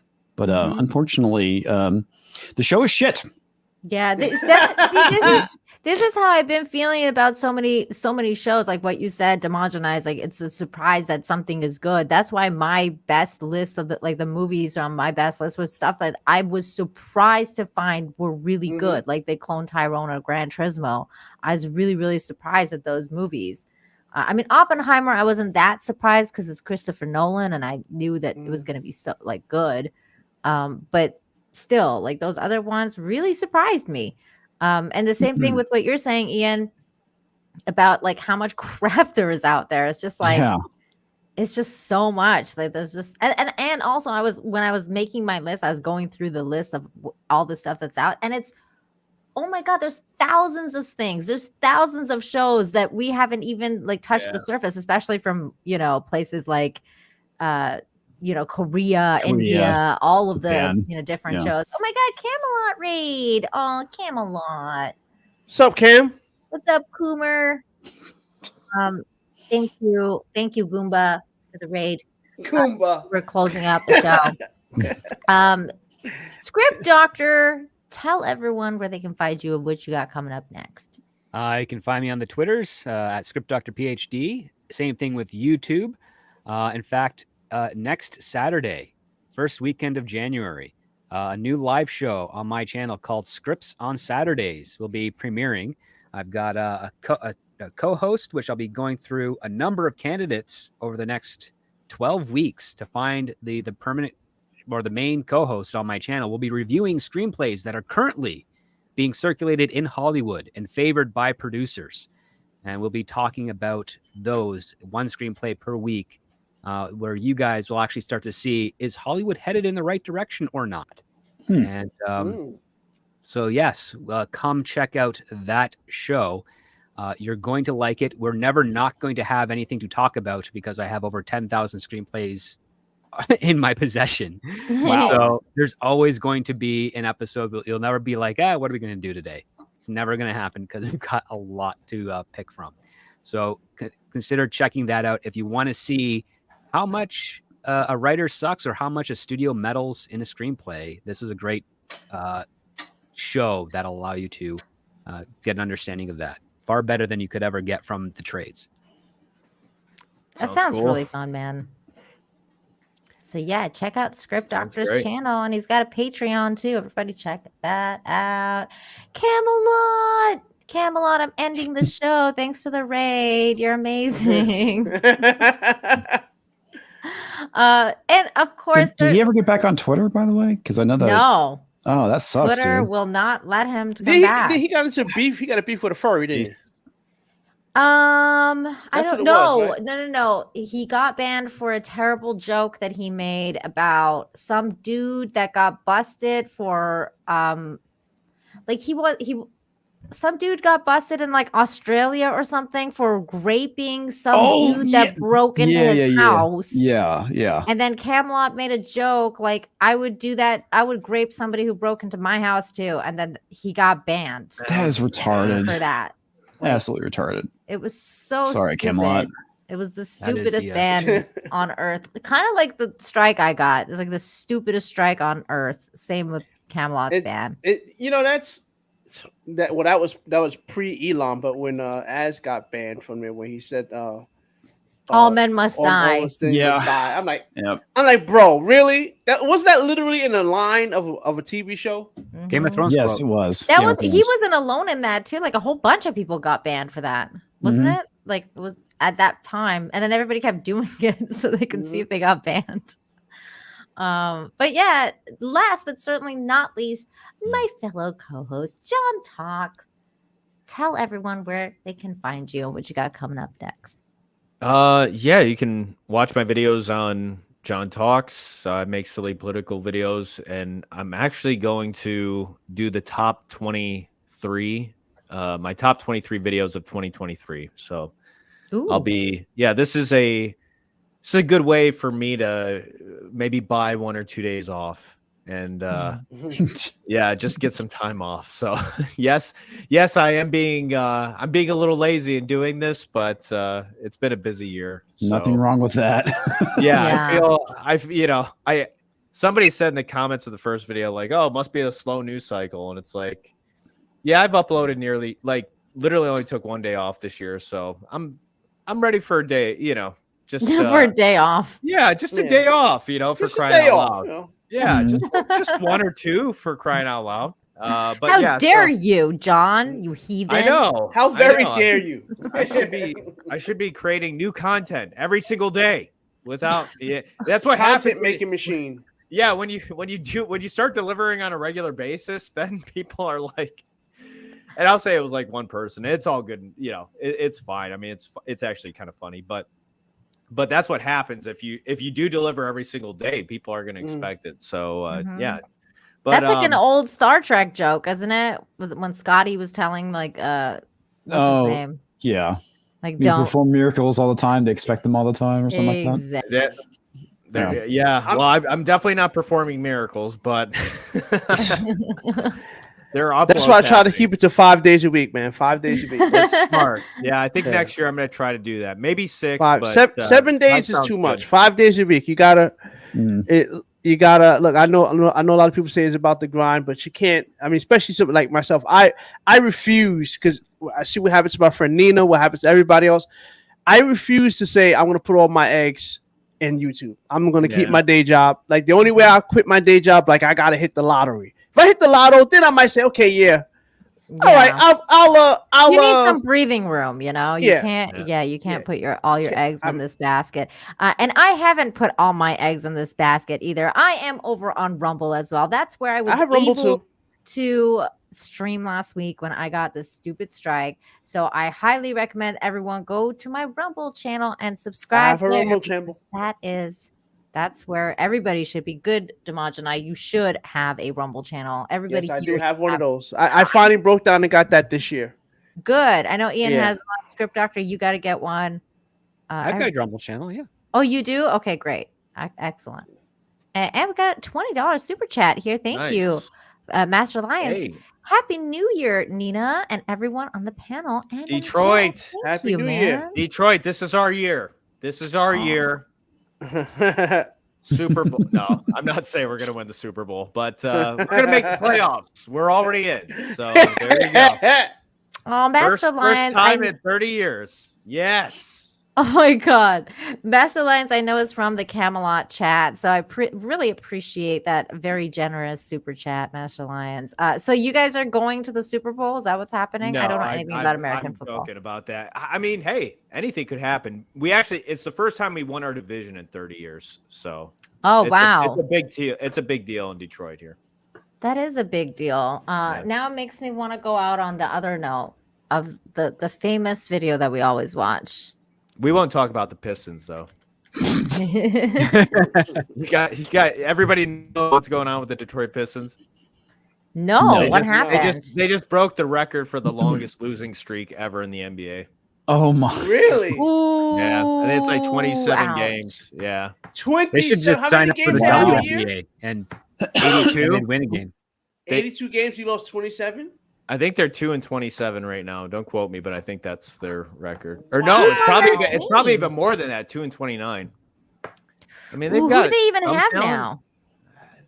They got Cade Cunningham. You know, he was the #1 draft pick from a couple of years ago. But yeah, it's pretty. I mean, that's terrible to lose 27 that's games pretty bad. Mm-hmm. Yeah. Did you guys hear that whole thing with Shaq? Telling that one dude to go fuck himself. No, I didn't see it. It was like the radio dude, because he was saying like that he's not one of the top 5 best centers. Like Shaq is not like top 5 best centers of all time. And like fucking Shaq was like, go fuck yourself. It was fucking great. Did he just like hang up or whatever? No, like some other radio show, like some other podcast he was on told him about that. And that like he told that podcast guy, that guy go fuck himself. It was really funny. Elon's having a lasting impact on people. Yeah, he is. Did you see those Delta employees basically telling the activists to? Oh yes, that was pretty cool, bro. I saw that. Yeah, it's like in a nutshell, it's like, if you don't shut up, I'm gonna throw you out of here. I did. And the guy turned the attitude around real quick too. It was like, okay, y'all just take. I'll just go put this on. Yeah.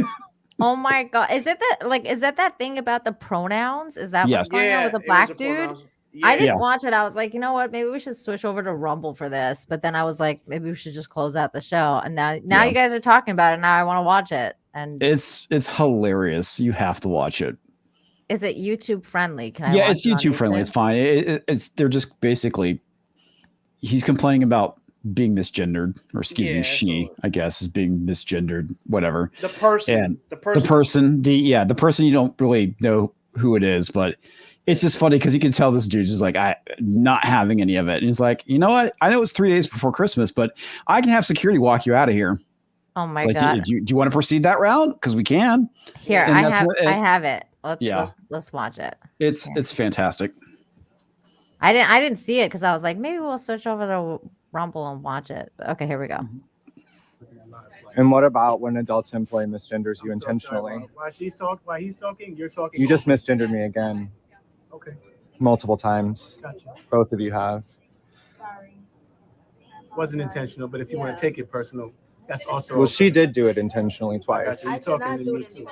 You said she and then you said he. You're being condescending. And if you want to continue, I have full authority escort you out the building right this moment. If you want to play that game with me. Okay. Would you like to continue 3 days before Christmas? I really don't mind. I'm good. What the fuck? Backpedal. Oh my God. This feels like I'm being condescending. Yes, you are. And I will walk your ass out of here. this feels like the oppression Olympics. I'm not gonna lie. It's like, what the fuck? Like, I don't know. Everybody's like, I don't know. I think he's just trying to do his job. I mean, we don't know what led up to it, but it's just like one of those things where it's just like, I've had enough of your shit. Yeah. Good. The thing that gets me nowadays is just like, you get into a situation with somebody, the first thing you want to do is put your phone on. And I'm like, bro, like, so stupid. You think you're gonna like scare me with that phone or something? Like, put that phone away, man. You just pull out your phone.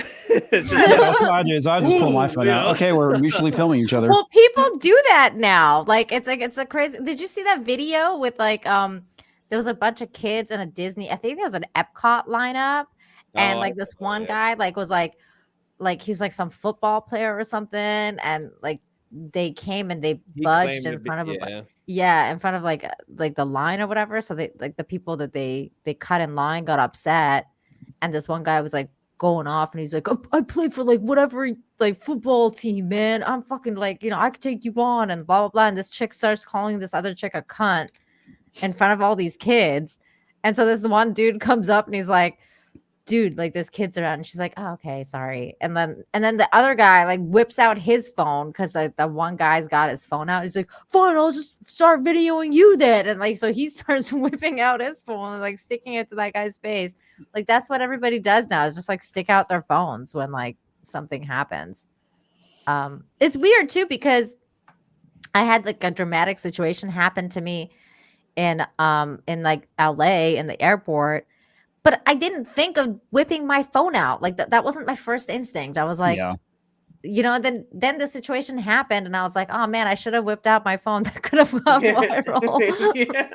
I kind of feel like, it's an escalation.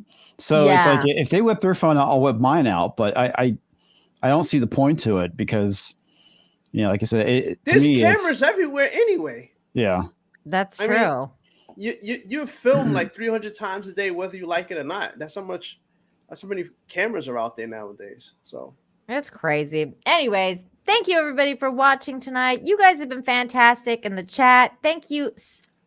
Massive thank yous to those of you who super chatted, became a member, gifted memberships, all that good stuff. Thank you so much for the people who are watching on Rumble and the Rumble rants over there. You guys are fantastic. And late super chat here. Thank you from the boxing historian for $5. Says, salute Nino, salute panel. Godzilla -1 is the #1 movie of 2023. Yes, very good. Yes, it is. Wait to watch it. I'm so you're gonna enjoy that movie. It really is good. I'm a huge Godzilla fan. I have not heard one bad thing about Godzilla -1. Not same. one. Not me either. I have not heard a single bad thing about it. Thoughts on fitness with Nigel. Thank you for the 19-month member message. That is fantastic. Says, love you guys. Thank you. We love you too. And and tomorrow you guys can actually find me on Peter Sameti's channel. I've been invited on to have a chat with him. I believe that is happening at, let me check real quick what time it was. Alternate Comics, right? Yeah. I'll be on his channel on Friday. Eastern. Oh, cool. Nice. Yeah, so I'm going to be on there at 9 p.m. Eastern tomorrow night. So if you guys are interested, check out his channel, Peter Sameti's channel. And of course, on Friday, I will be back here to do Infinite Hope. So Yes, come back. We will be talking about good news and all the good stuff.